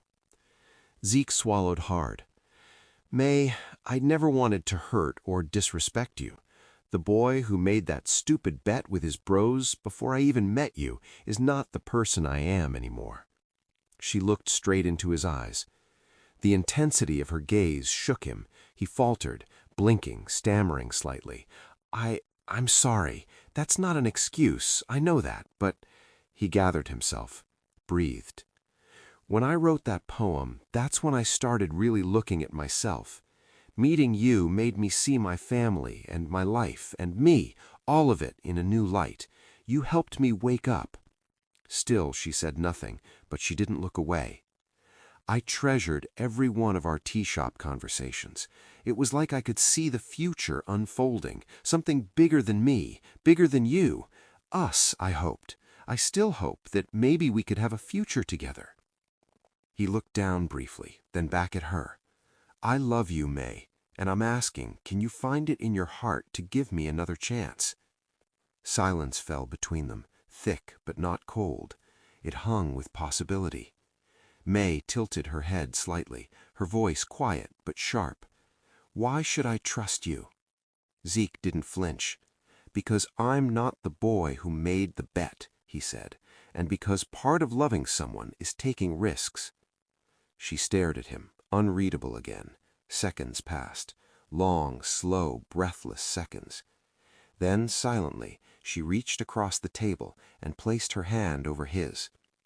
Zeke turned his palm upward and threaded their fingers together. Her hand was warm, familiar. Their eyes stayed locked, and in the silence that followed, something opened between them. Something that had been cracked was being carefully mended.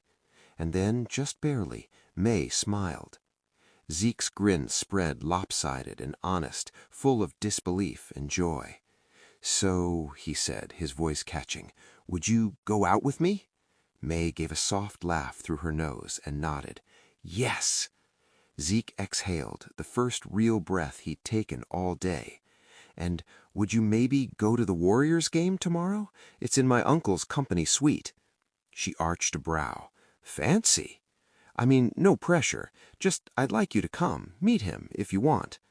"I'll ask my parents," she said, still smiling. Their hands remained intertwined on the table. The clatter of the cafe came rushing back in, but they sat quietly, a little island of peace in the middle of it all. Chapter 18. Game of Hearts. Bruce eased the car up to the curb just outside the bakery. Zeke climbed in, dazed and glowing. His body felt light, but his heart thumped like a bass drum. He buckled in and let out a breath he hadn't realized he'd been holding. "Well, someone's lit up like a holiday window," Bert said from the passenger seat, turning around with a knowing grin. "I take it things went well?" Zeke nodded, a lopsided grin creeping across his face. "Yeah," he said. "Yeah, I can hardly believe it. She agreed to go out with me again." Then, almost as an afterthought, he added, "I invited her to the Warriors game, by the way. I hope that's okay. Sorry for not checking first. I know you said there was room in the suite." Bert waved him off. "It's more than fine, kiddo. We've got a ton of space. Honestly, I was hoping she'd come. I take it she accepted?" Zeke hesitated. "She said she'd ask her parents. They're traditional, very respectful of their values, so she won't go if they disapprove. I just hope they say yes." Bert chuckled. "Unlike a certain rebellious lit major I know," he said with a playful glint in his eye. Zeke shrugged. "What can I say? I got a better offer for Thanksgiving." "I'm very glad you accepted," Bert said, voice warm. Then he paused, thoughtful. "You know, I wonder—" "What?" Zeke asked, half dreading, half curious. "Well," Bert said slowly, "if May's parents are the kind who like to keep a close eye on things, they might be more inclined to say yes if you extend the invitation to them as well. To the game, I mean." Zeke blinked. "You mean invite her parents to the Warriors game?" Bert turned fully in his seat to face him. "Only if you're ready for that, of course. But think about it. If they meet you, see you with their daughter in a nice setting, around family, it might go a long way." Zeke went a little pale. "Yikes," he murmured. "That's a lot. But I guess if I want this to be real, and I do, then yeah, I mean, I'm ready to get serious. At least, I want to be." Bert nodded. "No pressure, but if you feel it, and you mean it, then you could text her now. Let her know they're welcome." Zeke stared at his phone like it might bite him. Then, without another word, he opened his messages and typed quickly. "Hi, May. Please let your parents know they are absolutely invited to the game tomorrow, too. There's plenty of space, and it would be an honor to meet them." He hit send. Then he groaned, leaned back in his seat, and exhaled like a balloon deflating. "What did I just do?" Bert smiled, reaching over to pat his knee. "You took a chance. That was pretty courageous." Zeke laughed without humor. "No, it wasn't. I just did it before I could talk myself out of it." "Exactly," Bert said. "Courage isn't the absence of fear, Zeke. Courage is having fear and doing it anyway." They drove the rest of the way home as dusk settled over the city, the horizon a deepening violet. Inside the car, a quiet sense of hope bloomed between them. Zeke didn't know what tomorrow would bring, but he'd said his truth. He'd taken the leap. Chapter 19. The Breaking Point. Saturday was golden from the moment sunlight filtered through the blinds. The scent of cinnamon and sage still lingered from Thanksgiving, and the house felt peaceful. After breakfast, scrambled eggs, toast, and leftover cranberry sauce, Zeke joined Bert and Bruce on a slow walk through the park with Daisy trotting happily ahead. The sky was high and clear, the kind of autumn blue that makes everything seem like it might just work out. Zeke's phone buzzed around noon. "May, my parents will accompany me." He stared at the message for a long moment, rereading it like it might change. It didn't. His stomach knotted. He was both thrilled and petrified. Meeting the parents was a big deal, especially these parents. The afternoon ticked by in slow motion. Everything suddenly had double meaning. Every shirt choice, every minute in front of the mirror, every breath. So when his phone rang during dinner and he saw Mom on the screen, it felt like the final straw on an already teetering stack. He didn't want to answer. He really didn't want to answer, but he knew she would keep calling. There was no avoiding Gloria Phillips. He swiped to accept and said with as much calm as he could muster, "Hello, Mom. Happy Thanksgiving." "Zeke, honey, happy Thanksgiving to you," Gloria replied, her voice clipped and polished. "I'm just calling to check in. I hope you're doing well at your uncle's." "It's been great," Zeke replied. "I'm sure," she said coolly. "But really, dear, spending the holiday with all those San Francisco types can't really compare to the opportunities we could have given you here in Bermuda." "San Francisco types?" Zeke repeated, his tone sharpening. "You mean gay men?" There was a pause. "It's all well and good," she said, in a tone that suggested it wasn't well or good at all. "But we so wanted to introduce you to Arthur Ackroyd. Ackroyd Holdings, of course. He brought his daughter, a sophomore at Yale. I think she was quite lonely. It would have been wonderful if you two could have spent time together." Zeke could practically hear her smug smile.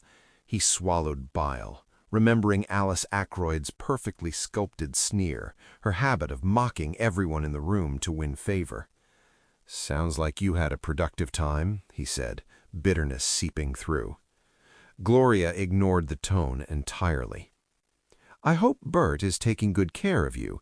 What have you been doing?" "We had a home-cooked Thanksgiving dinner," Zeke said tightly. "Went to the Van Gogh exhibit at the De Young yesterday. Tonight we're heading to a Warriors game. Bert got a suite." "That's nice, dear," she replied flatly. Then came the pivot. "You know, speaking of Alice Ackroyd, I never hear you mention any girls. I worry that you'll turn out like your uncle." Zeke saw red. "I'd be lucky to turn out like Uncle Bert," Zeke snapped. "He's an amazing man." "Well, I'm dating someone," Zeke interrupted. "A woman, and it's serious. I've invited her and her parents to the game tonight. They live here in San Francisco. I haven't told you before now because I'm tired of you trying to control my life." There was a beat of silence. Then, "Young man, that is no way to speak to your mother. Why are you always so rebellious? First the fight over schools, and now you've gotten involved with some girl from that state university who's undoubtedly beneath you." "This is exactly the problem," Zeke snapped. "You don't even care to know her name or what she's like. You just make assumptions about how it's going to look socially." He forced himself to breathe. His hand was shaking.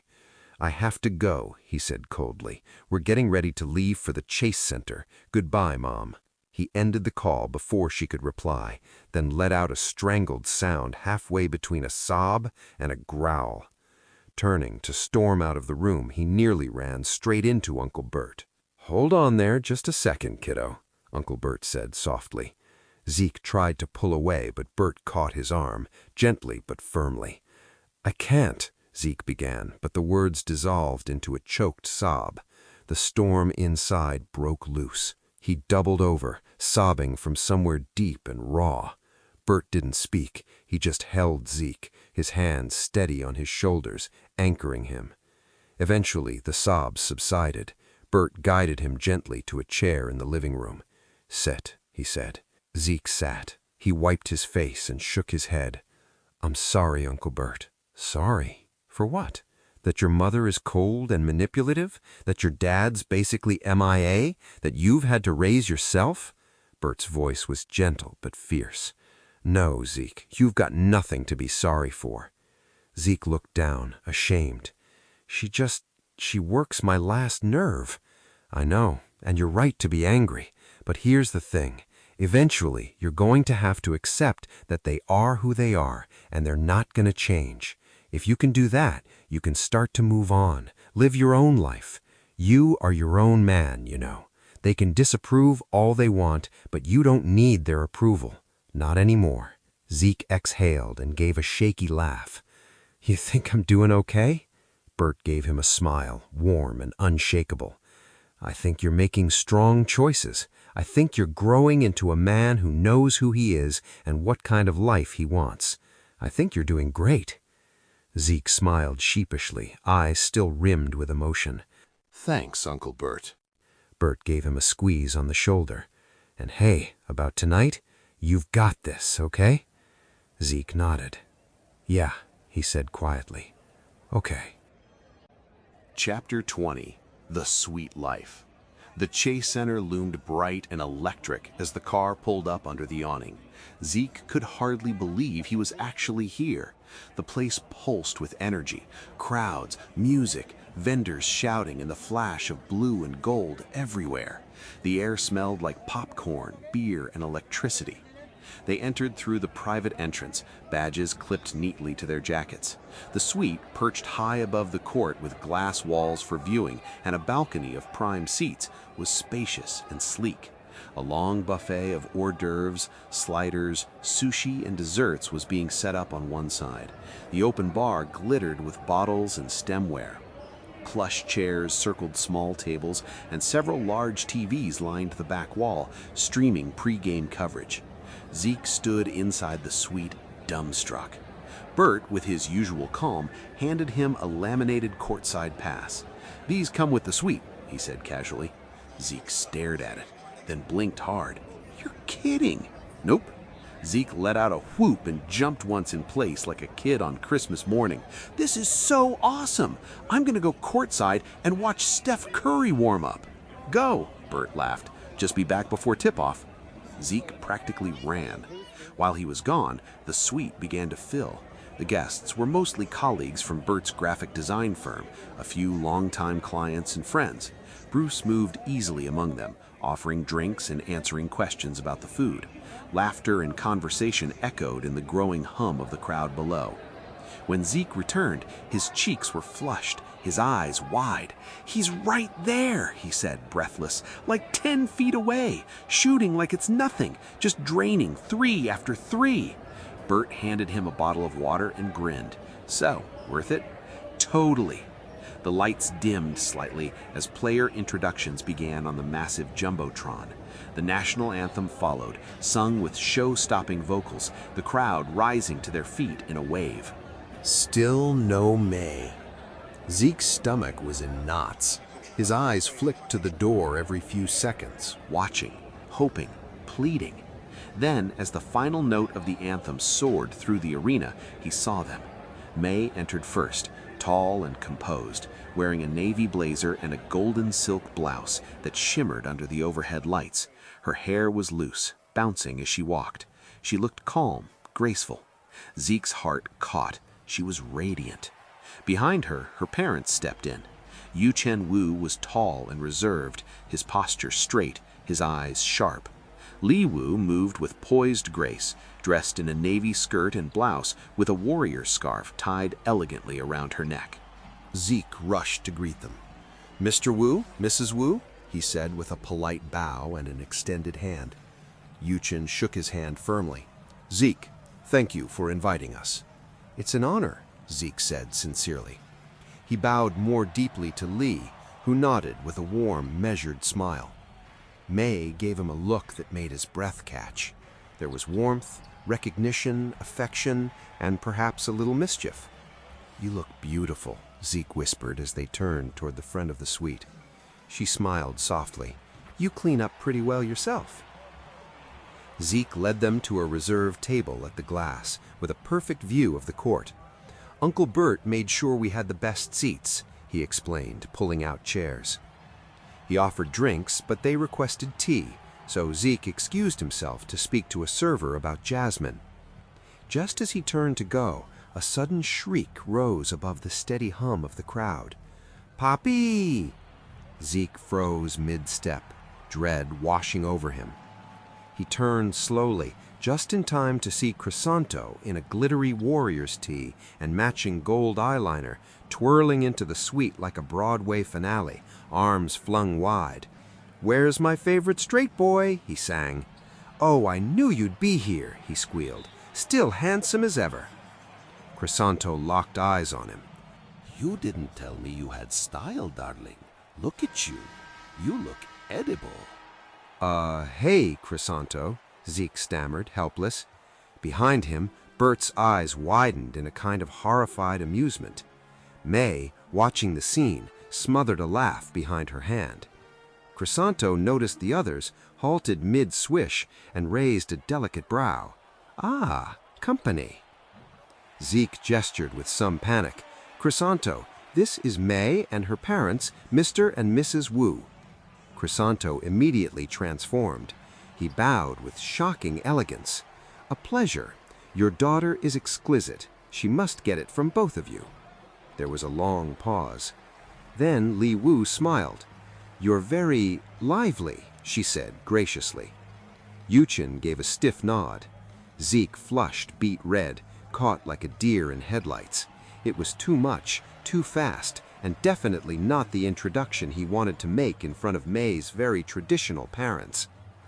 Luckily, Bert materialized out of nowhere like a guardian angel.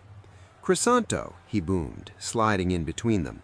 You have to meet Rajiv from our San Mateo office. Crisanto gasped. "Really? Is he tall? Handsome? Be honest, Bert." Bert cast an apologetic glance toward the Wus, who watched with carefully neutral expressions and gave Zeke a discreet wink before steering Crisanto away. Zeke exhaled. Disaster averted, mostly. But as he returned to the table, he noticed the stiffness in Yuchen's posture. Li was still smiling, but it felt tighter. He hoped it wouldn't be an issue. Once seated, tea was delivered, actual jasmine tea, in a porcelain pot with cups, and the game began. They sat and sipped tea as servers brought appetizers, dumplings, sesame noodles, scallion pancakes. There were roars from the crowd, but the atmosphere at their table was far quieter. "Zeke," Yuchen began without preamble, "what are you studying?" Zeke straightened. "English literature," he replied. "And your goal?" "I'm still narrowing my focus," he admitted. "But writing is central to it." Yuchen nodded once, not warm, but not openly disapproving. Mei, sensing the tension, pivoted. "I told Zeke we used to come to games when I was younger." "We did," Li said with a smile. "We even went to Game 5 of the 2016 finals." "That's incredible," Zeke said, his eyes widening. "Back then," Yuchen added, "we both played basketball. Mei inherited some of that." "She played point guard in middle school," Li said fondly. Zeke smiled. "I can see that." The conversation gradually loosened. He asked about their careers, how they met, their move to the U.S. "It was a great honor to study here," Li said, "but once we arrived, we realized the freedom was worth staying for." "It wasn't easy," Yuchen added. "We struggled, but eventually we got jobs in tech. It was the right decision." When they turned the questions back on him, Zeke kept details about his family vague. "My parents are in Bermuda at the moment," he said. "Yes," Yuchen said. "Mei mentioned they own hotels." Zeke nodded. "Lux Hotels. My father runs it." He didn't say more. Later, Bert stopped by, and Zeke quickly made introductions. "This is my uncle. Well, uncle and surrogate dad, really." Bert extended a hand. "A pleasure. Zeke's been a joy to have with us."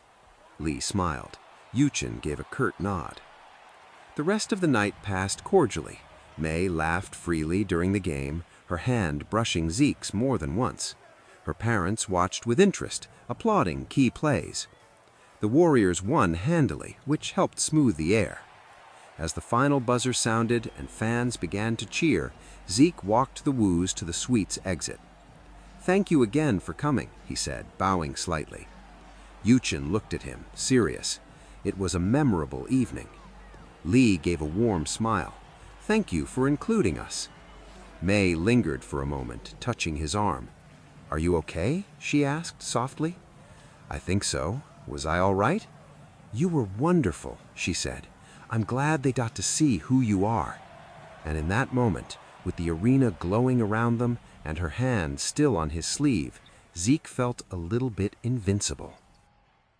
Chapter 21. Fault Lines and Friendships. Back at school, December had arrived with a vengeance. Gray skies, bitter winds, and the ever-present crunch of deadlines. Final papers, group projects, and the looming threat of exams had everyone on edge. In the dorm, stress was palpable in every hallway, like static clinging to your clothes. But for once, Zeke wasn't consumed by anxiety.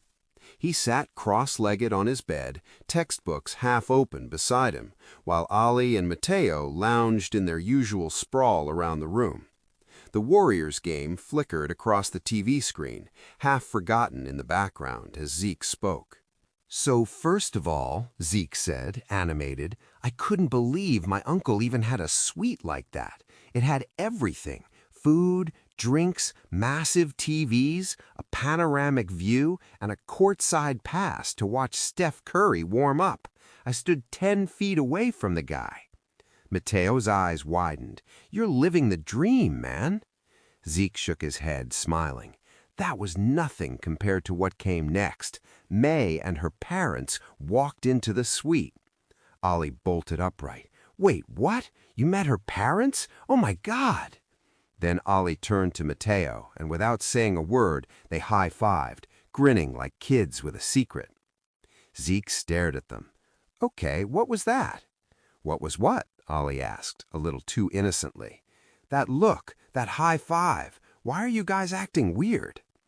Mateo gave Ollie a sidelong glance, then shrugged, staying cool. "I mean, I guess it's time we told you." "Told me what?" Ollie blushed hard. "We may have, reached out to Mei." Zeke blinked. "You what?" Mateo picked up the story. "We felt like crap, Zeke. You were wrecked after everything that happened, and we knew it was our fault for starting that stupid bet in the first place, so we decided to do something about it." Zeke stared, stunned. "We texted Charlotte," Mateo continued, "asked if Mei would meet with us. She said yes."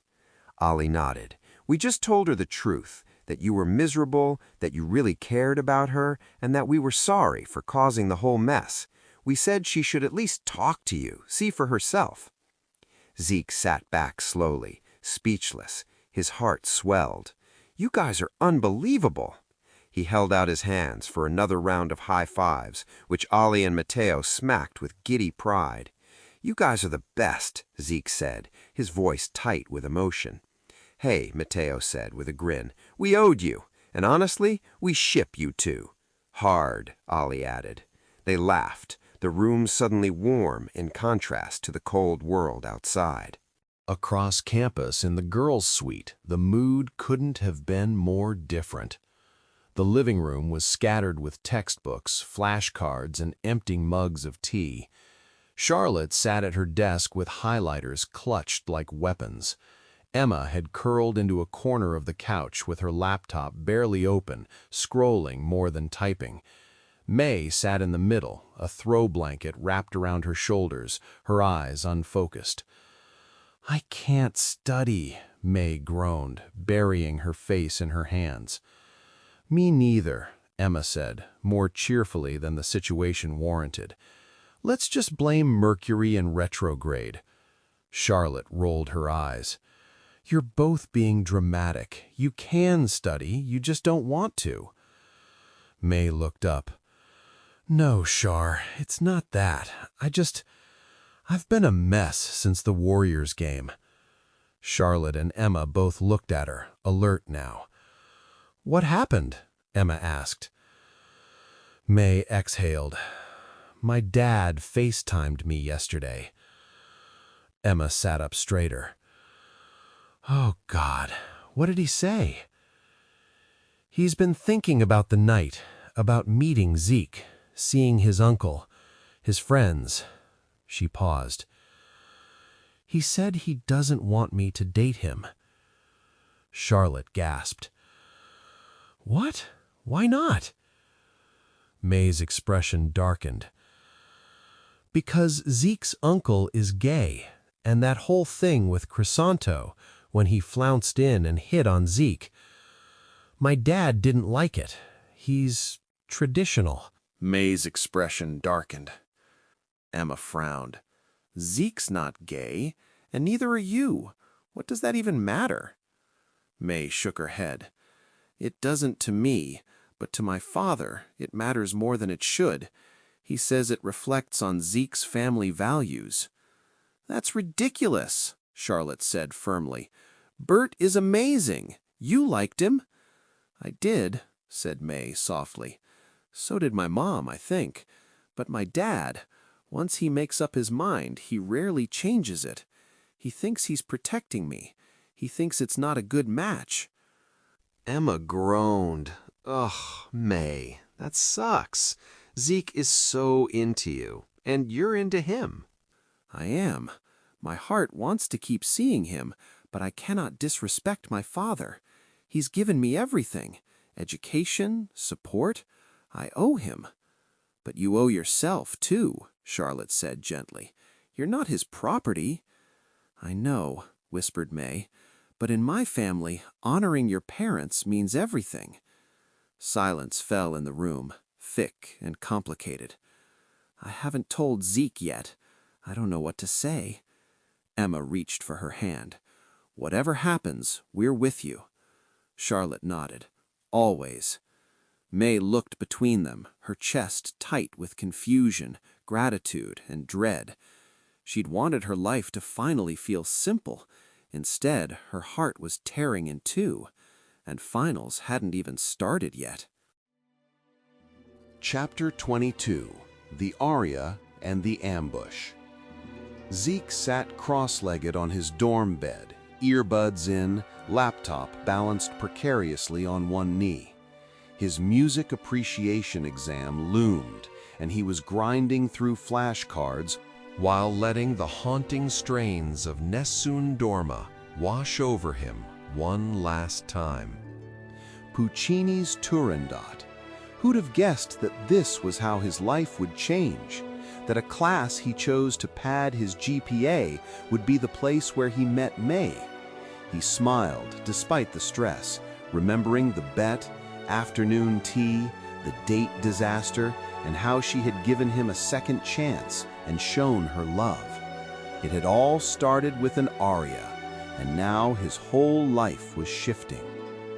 His phone buzzed. The screen lit up. Mom. Zeke groaned and pulled a bud from his ear. He considered just letting it go to voicemail, but he knew she'd keep calling and texting and circling like a hawk until she got him on the line. He swiped. "Hi, Mom," he said, trying to sound halfway upbeat. "Hello, Zeke. How are you?" Her voice was crisp and direct as always, the faintest trace of warmth buried beneath years of boardrooms and Bermuda brunches. "Okay," he said, glancing at his notes. "Just studying for finals." "Good. Your father and I are going to come for a short visit. We'll take you out to dinner. We'd like to meet Mei." Zeke froze. The notes on his screen blurred. "Wait, what?" His mother's tone didn't change. "We'd like to meet her, Saturday evening. We're flying in Friday." Zeke's mouth went dry. He hadn't even told them about Mei.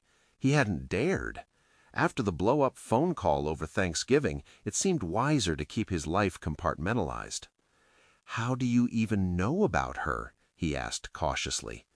Zeke, honey, you told me yourself in our last phone conversation, and honestly, you can't be that naive. You have social media accounts, and your father is your Uncle Bert's brother.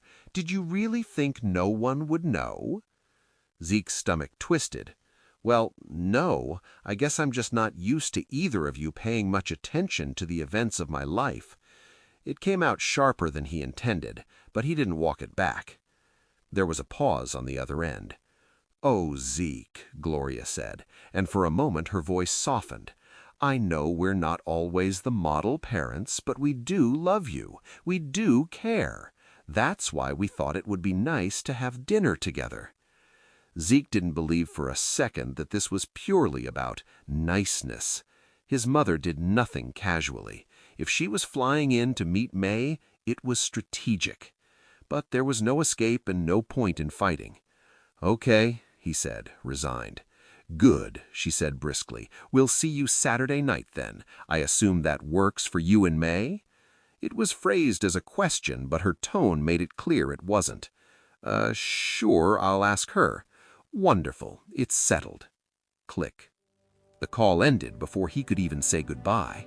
Zeke let the phone drop onto the bed beside him and slumped forward, his hands pressing into his eyes.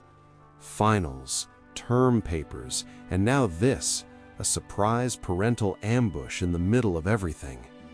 He reached over, hit pause on the aria still echoing from his laptop, and let the silence settle. The final strains of Puccini's triumphant, impossible love hung in the air like a dare. He wasn't sure if he was ready for his parents to meet Mei. He wasn't sure if she would even agree to it, especially after what she'd said about her own father's doubts. Zeke pulled his phone back up. He stared at it for a long moment. And then, finally, he opened a new message. "Zeke, hey, can we talk soon? Something's come up. My parents are flying in this weekend. They want to take us to dinner Saturday night. I didn't plan this. I'm kind of freaking out." He hit send, then lay back on the bed, staring at the ceiling, wondering if maybe Puccini had written Nessun Dorma just for him, an aria for impossible situations and desperate, hopeful hearts.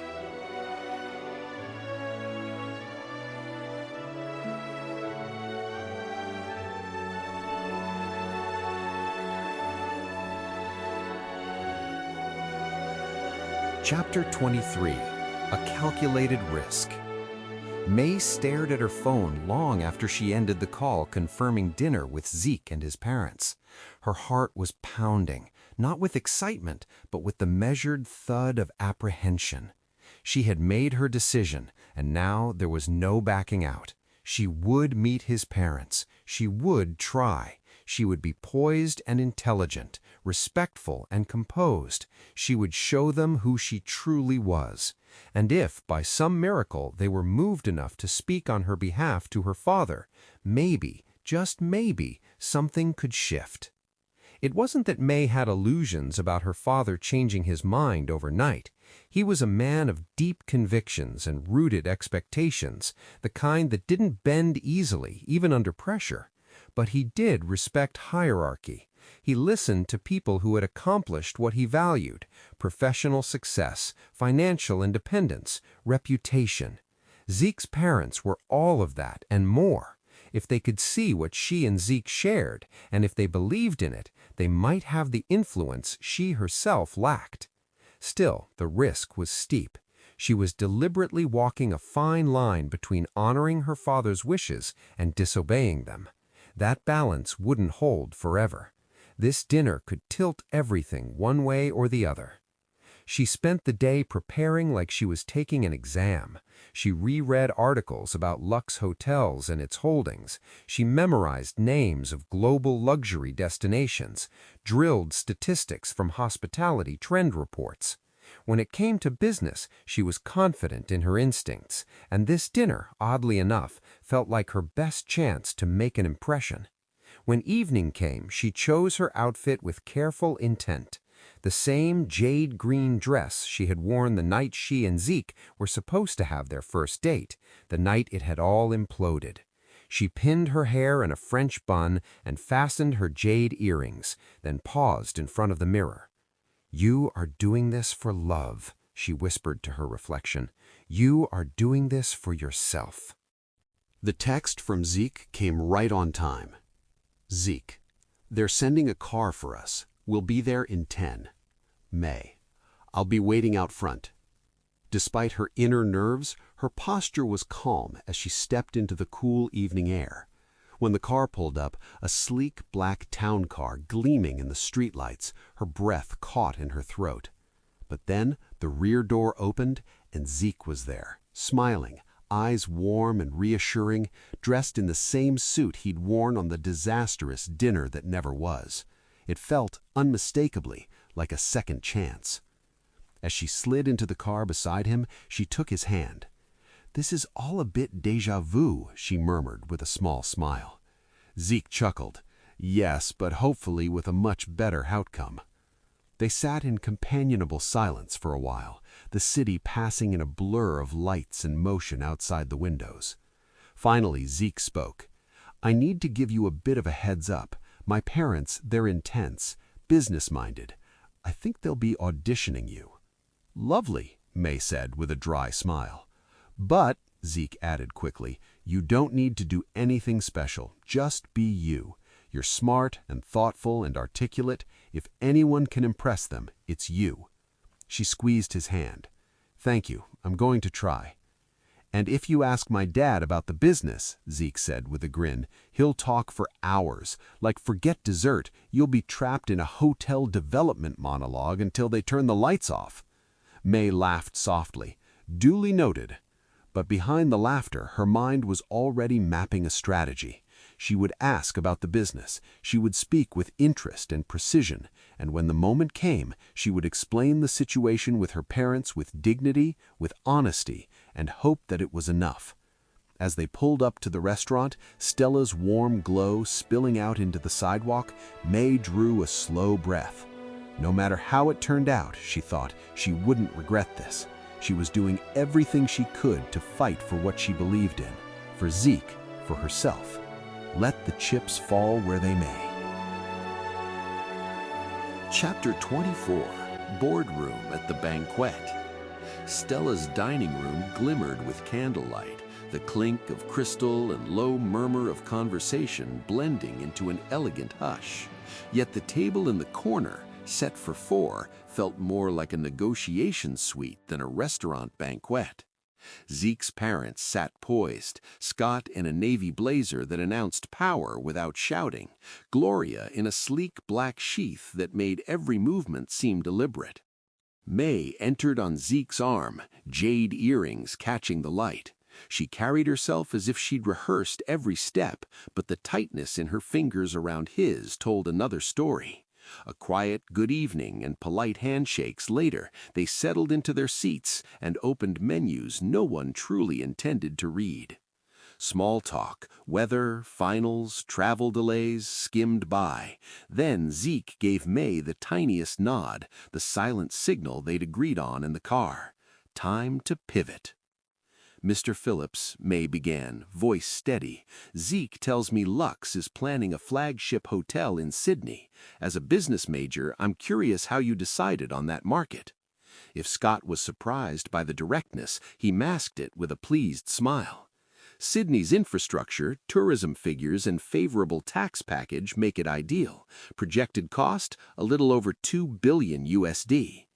"That's impressive," Mei said, leaning in, "though some of my friends at Bay Area startups shy away from large urban properties. They're booking boutique guest houses in emerging adventure markets. Think excursions to Lake Titicaca out of Puno, wildlife retreats near Pretoria with game reserve day trips, or eco-lodges in Montana for Glacier National Park hikes. 3 small luxury sites like those would cost less to build, yet speak directly to the experiential corporate culture the tech sector loves." Scott's brows rose. Gloria, who'd been evaluating Mei like a jeweler appraising a stone, actually paused mid-sip. Mei pressed on, confident now. If Lux launched a chain of branded boutique retreats, small footprints, curated local adventures, you'd diversify risk and tap a younger clientele that lives on vacation rental platforms. A different vertical under your umbrella. Gloria set down her glass. Scott, she's echoing what I've tried to convince you of for ages. Rather than bristle, Scott looked invigorated. You've clearly done your homework, May. Would you be interested in an internship next summer? We need fresh eyes on alternative hospitality. Zeke nearly choked on his water. May's own eyes widened a fraction, but she recovered with a gracious nod. I'd be honored to discuss it. Dessert menus arrived, and Gloria insisted the table share Stella's ginger panna cotta. A lull followed while plates were cleared, silver replaced. May's pulse hammered, now or never. "There's something I'd like to address before we leave," she said, folding her hands. "My parents are first-generation Chinese immigrants. My father is traditional. After meeting your brother and his friends in San Francisco, he told me he's uncomfortable that Zeke's family includes openly gay relatives." She glanced at Gloria, then Scott. "He's asked me to stop seeing Zeke." The words landed like a gavel. Zeke's jaw tightened, but Mei squeezed his knee beneath the table. She inhaled, steady. "I can't disrespect my father. Yet we believe, our relationship is worth fighting for. Mr. Phillips, Mrs. Phillips, if you felt tonight went well, I hoped you might speak with my parents. Hearing from successful, respected adults who accept both Bert and Zeke would mean more than anything I could say." Scott sat back, fingertips steepled. "I understand cultural expectations," he said, "and I won't pretend a single conversation will fix everything. But I'd be glad to talk with your father, business owner to business owner, parent to parent." Gloria's expression softened into something almost maternal. "And I'd like to speak with your mother," she added. "As women, sometimes we hear each other differently."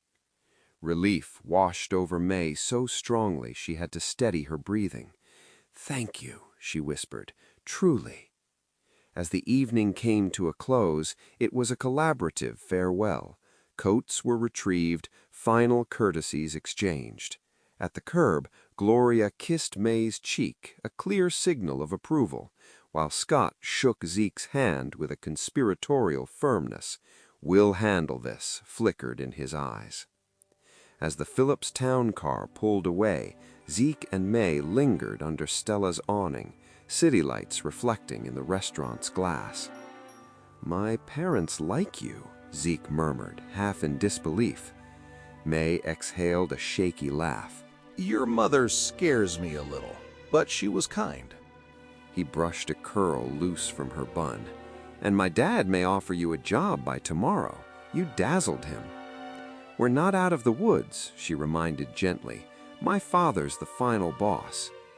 "Then let's cue our allies," Zeke said, squeezing her hand. "Because tonight, I think we built one formidable raid party." For the first time in days, May let herself hope.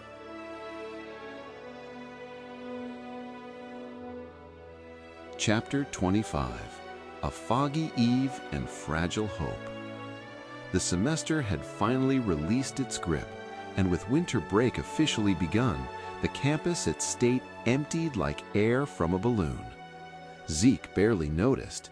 His mind wasn't on finals anymore, or papers, or even the joy of being finished. His entire focus had narrowed to one precarious hope. Gloria and Scott Phillips had announced, strategically and not without flair, that they'd be spending Christmas in San Francisco. Zeke knew immediately what that meant. This wasn't just a holiday vacation, this was a campaign. The mission? Win over May's parents. Scott had placed the call to Yu-Chen, and Gloria, in her most poised and disarming voice, had extended a dinner invitation to Lee. The dinner was scheduled at L'Ouest, the crown jewel restaurant in the luxury hotel Scott owned near Union Square, a place with starched linen and hushed conversations, and a French chef who could impress a stone. The evening of the dinner had come, and Zeke was pacing Uncle Bert's living room like a caged animal. "Okay, kiddo, I can't take it anymore. Stop pacing. Look at me," Bert said from his leather wingback chair, lowering the tablet in his lap. Zeke stopped, turned stiffly, and met Bert's gaze.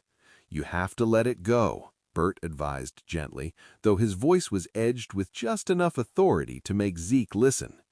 "I'm sorry, Uncle Bert, I can't. I've got too much nervous energy. This has to work, it just has to." The room was a cozy cocoon of holiday calm, utterly at odds with the storm inside Zeke. A fire roared in the hearth, casting flickering shadows across the walls. Holiday garlands wound around the mantel and windows, laced with tiny twinkling lights and red velvet ribbons. The scent of pine and cinnamon drifted faintly through the air. Daisy lay curled at Bert's feet, snoring lightly. Bert closed his tablet with a soft click. "Okay, then you need a healthy distraction. Take Daisy for a walk. It's foggy and cold, but not raining yet. Might do you some good." At the sound of her name, Daisy lifted her head, ears perking. Zeke looked down at her, then nodded. "Great idea. Come on, Daisy." He fetched his coat, scarf, and hat from the entryway, clipped the leash to Daisy's collar, and stepped out into the cold. The moment the door closed behind him, the world shifted. San Francisco's winter fog blanketed the city like cotton wool, softening the edges of buildings and diffusing the glow of the street lamps. The sidewalks glistened faintly with dampness, and every sound seemed distant, muffled. It felt like walking through a dream. Zeke let Daisy lead the way, her nose to the ground as she zigzagged from tree well to lamp post. The walk was aimless, a meander through quiet streets where only the occasional dog walker or bundled-up cyclist passed. A food delivery courier buzzed past on a moped, the scent of garlic and sesame trailing behind. Zeke breathed in the cold, damp air and let it chill his nerves. His heart had been racing all day, his stomach in knots since breakfast. The quietness of the fog settled over him like a blanket, and little by little the tight coil inside began to loosen. Daisy's steady gait, her snuffles, and occasional wagging tail brought him back to earth. Time slipped past him like the fog curling around the corners of Victorian homes and holiday-lit storefronts. Only when he began to shiver and noticed Daisy's pace slowing did he realize they'd been gone longer than he thought. "All right, girl, let's go home," he said, and Daisy obediently turned back with him. They returned to Bert's house, the familiar facade glowing with golden warmth through the windows. When Zeke opened the door, he was greeted by a waft of fragrant, spicy air. His stomach growled in response. He stopped in the entryway, startled.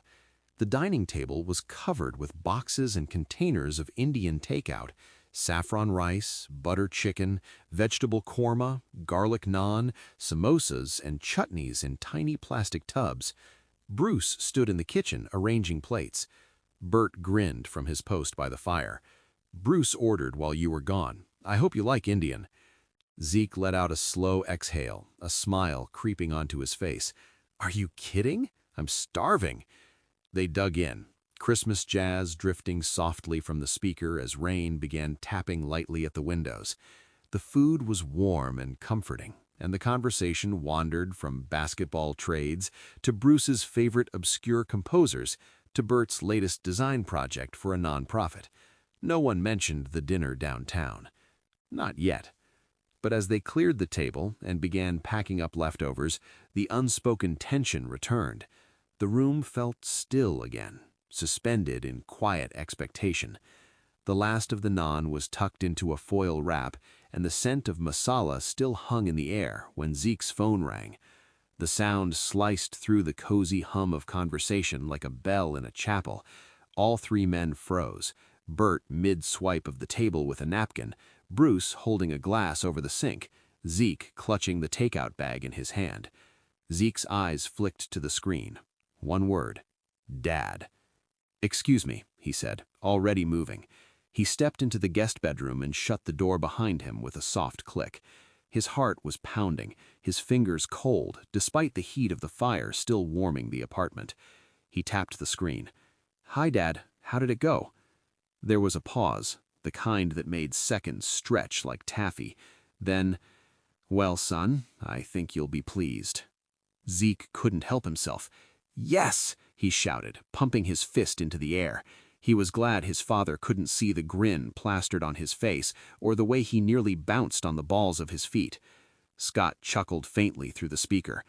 "Yuchin is a very principled man, and I respect that. You don't see it enough anymore. But Bert is my brother, and I know the kind of man he is. I think Lee was already halfway there, to be honest. But Yuchin, he's a father, a protective one." Zeke nodded, even though no one could see him. "I get that. I told him no one's family is perfect, and that goes for ours too. But we're solid. We've built something together. And I said flat out that if he's looking for a better situation for his daughter, he's not going to find one." Zeke rolled his eyes at the line, smiling despite himself. It was such a Scott thing to say. "And, well, I won't lie, it helped that we were at l'Ouest. Chef Jean pulled out all the stops. Dinner was practically a performance, and doing it all in a hotel I happened to own didn't hurt either." Zeke let out a short laugh. "Subtle, Dad. But here's that really turned it," he continued, his tone softening. "I complimented them on their daughter. And Zeke, she really is something. Smart, poised, unshakable. She challenged me at dinner, in the best way. Told me where she thought the hospitality industry should be heading. Honestly, I couldn't stop thinking about her ideas all night." Zeke blinked, caught off guard. "Are you serious?" "I am," Scott said. "Lee told us about Mei's childhood, how she's always been this way. Thoughtful, driven, a bit stubborn, but kind-hearted." There was a pause, then another, long enough that Zeke pulled the phone away to check the signal. Full bars. "Dad?" he asked tentatively. Scott's voice came back quieter, almost gravelly. "Yeah, still here. Sorry. Listening to Lee talk about Mei made me think about you, about the kind of stories I can't tell because I wasn't around for most of your growing up." Zeke's breath caught. "I wasn't the dad I should have been," Scott continued. "Work always came first. I thought I was building for you, for us, but I missed all the things that mattered. I can't change that, and I won't pretend it didn't happen. But Zeke, I want to fix what I can. I want to show up now. I want us to have the kind of relationship we should have had all along." Zeke stared at the carpet for a moment, silent. A lot of things had been said about his dad over the years, things like ambitious and charismatic. But vulnerable? That was new and real. He held the phone out in front of him for a second, as if confirming this was actually happening. Then he brought it back to his ear. "Zeke?" came Scott's voice, almost wary now. "Yeah, Dad," Zeke answered, voice soft. "I'd like that." A pause. Then Scott exhaled audibly. "Good. Okay. Well, to the matter at hand, Yuchin is on board. Cautiously, but definitely on board." "I invited them to Christmas dinner at Bert's. Thought it might be the next step. Let everyone meet again, without all the pressure. A proper family gathering." Zeke's eyes widened. "Wait, you what? Did you ask Bert?" No," Scott admitted sheepishly. "I figured I'd just deal with the consequences. I'm probably gonna have to grovel. But hey, it'll be worth it." Zeke laughed, a real one this time, a laugh that came from relief, from hope, from something bigger than either of them had expected when this all started. "I can't believe this is really happening," he said, almost to himself. "Believe it," Scott replied. "Now, go call Mei. I'm sure she already knows, but still. And I need to call Bert and, beg for forgiveness." Zeke hung up, still smiling. He sat on the edge of the bed and just breathed for a few moments, letting it sink in. His phone buzzed in his hand before he could even reach Mei. My mom just hugged me. I think we're in. Christmas dinner? Tell your uncle I'm bringing dessert. Zeke stared at the messages and shook his head, laughing quietly. Then he typed his reply. I'll see you Christmas Day. I can't wait. Outside, the rain had started, tapping lightly on the windows like a whisper. Inside, the lights from the tree glowed soft and golden. Zeke stepped back into the living room where Bert and Bruce looked up expectantly. Well? Bert asked. Zeke grinned. Christmas is going to be interesting. Bert sighed. Better be worth it. I was going to roast duck and watch It's a Wonderful Life in peace. Bruce laughed and poured them each a glass of wine. He said, to new traditions. And Zeke lifted his glass, toasting to the strange, beautiful mess of family, forgiveness, and second chances. Chapter 26. A Winter Solstice. Christmas at Bert's turned out to be something no one quite expected and something no one would forget. The fireplace crackled in its hearth, casting flickering light across the polished wood floors and the carefully adorned mantel. Twinkling strands of gold and red wrapped around fresh cedar garlands. The scent of roast duck, cloves, and cinnamon hung in the air like the memory of every good Christmas past. But for the Wus, this was new terrain. Yu Chen stood just inside the front door, coat still half-buttoned. His eyes moved across the living room like a man searching for a foothold.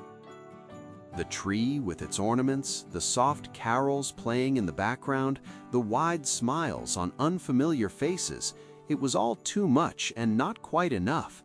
Familiar in its structure, foreign in its heart.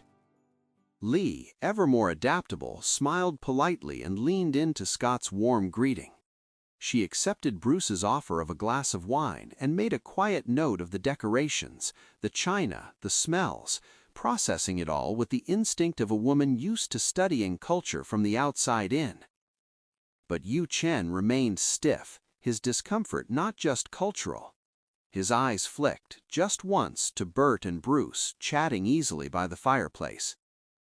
Two men, a couple, hosting Christmas dinner. He nodded to them politely, but the wariness never left his face. Dinner was nearly ready when Bruce appeared from the kitchen holding a large steaming platter. The scent of sesame oil and ginger lifted into the room. Ladies and gentlemen, Bruce called out with theatrical flair, we are proud to present dumplings. Happy Dongji, chimed in Bert, beaming as he placed another dish beside Bruce's. There was a long, startled pause. Yu Chen's mouth actually dropped open. Lee clasped her hands to her chest. You made dumplings?" she asked. Bruce gave a sheepish grin. Well, bought the best I could find on Clement Street, but steamed fresh for Dongji. We did our research. Bert added, it's not quite the winter solstice, but it's close enough, and it felt right. Family gathering, warmth, food. Seemed we had more in common than we thought. Yu Chen stared at them, something unreadable moving behind his eyes.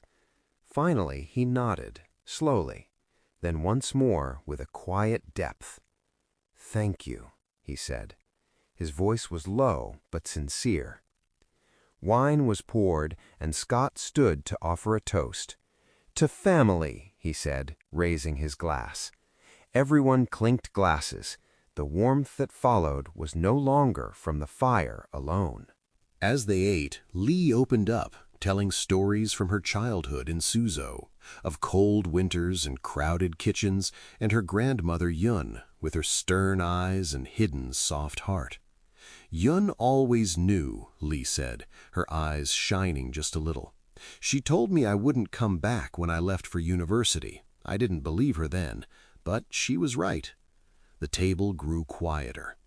She gave me her last blessing before I left, said, stay strong and trust your heart. I didn't know how much I would need those words. She paused, letting the silence hold her meaning. Then she turned, looking directly at Mei and Zeke. Mei reached for Zeke's hand under the table, and he squeezed back. Yu Chen said nothing, but his face was softer now, the lines less rigid. His fork rested beside his plate, untouched, as he listened to the woman he had traveled the world with, his partner in exile and in reinvention. Duck was served next, followed by a gloriously old-fashioned Christmas pudding, soaked in brandy and ceremoniously lit with a blue flame. The room buzzed with conversation, laughter, and the occasional clink of cutlery on china. As the last spoonful was taken, Bruce leaned back in his chair and declared, "Well, I think we can call this one a success." Everyone agreed. "Come into the living room," Bert offered. "Tea, coffee, and maybe a little brandy for those inclined." Zeke stood and glanced at Mei, catching her eye. "Actually," he said, "mind if we take Daisy out for a bit? She's been so patient, and I think we could both use a walk." Mei smiled immediately and nodded. "We'll be back soon." Yu Chen raised a brow but said nothing. Li just watched them go with a knowing look in her eye. Daisy leapt up the moment she heard her name and trotted to the door, tail wagging. Zeke slipped on his coat and handed Mei hers. Outside, the night was cool and quiet. A gentle mist hung in the air, glowing under the street lamps. The world felt muffled in a way that made everything somehow feel more intimate. They walked in silence at first, Daisy trotting ahead, nose down in investigation. Finally, Zeke said, "Can you believe any of that happened?" "No," Mei said. Then, after a beat, "But also, yes. I think your dad's better at this than we gave him credit for. He called in every favor, even the dumplings. He did get my mom to talk about Yoon. That's basically a Christmas miracle." They both laughed, the kind of laugh that comes when tension lifts after long weeks of holding your breath. They reached the corner and paused beneath a tree strung with tiny white lights. Daisy sniffed a bush nearby. Zeke looked over at Mei, his voice low. "She looked right at us when she said, 'Trust your heart.'" Mei nodded. "She meant it. I want this, us.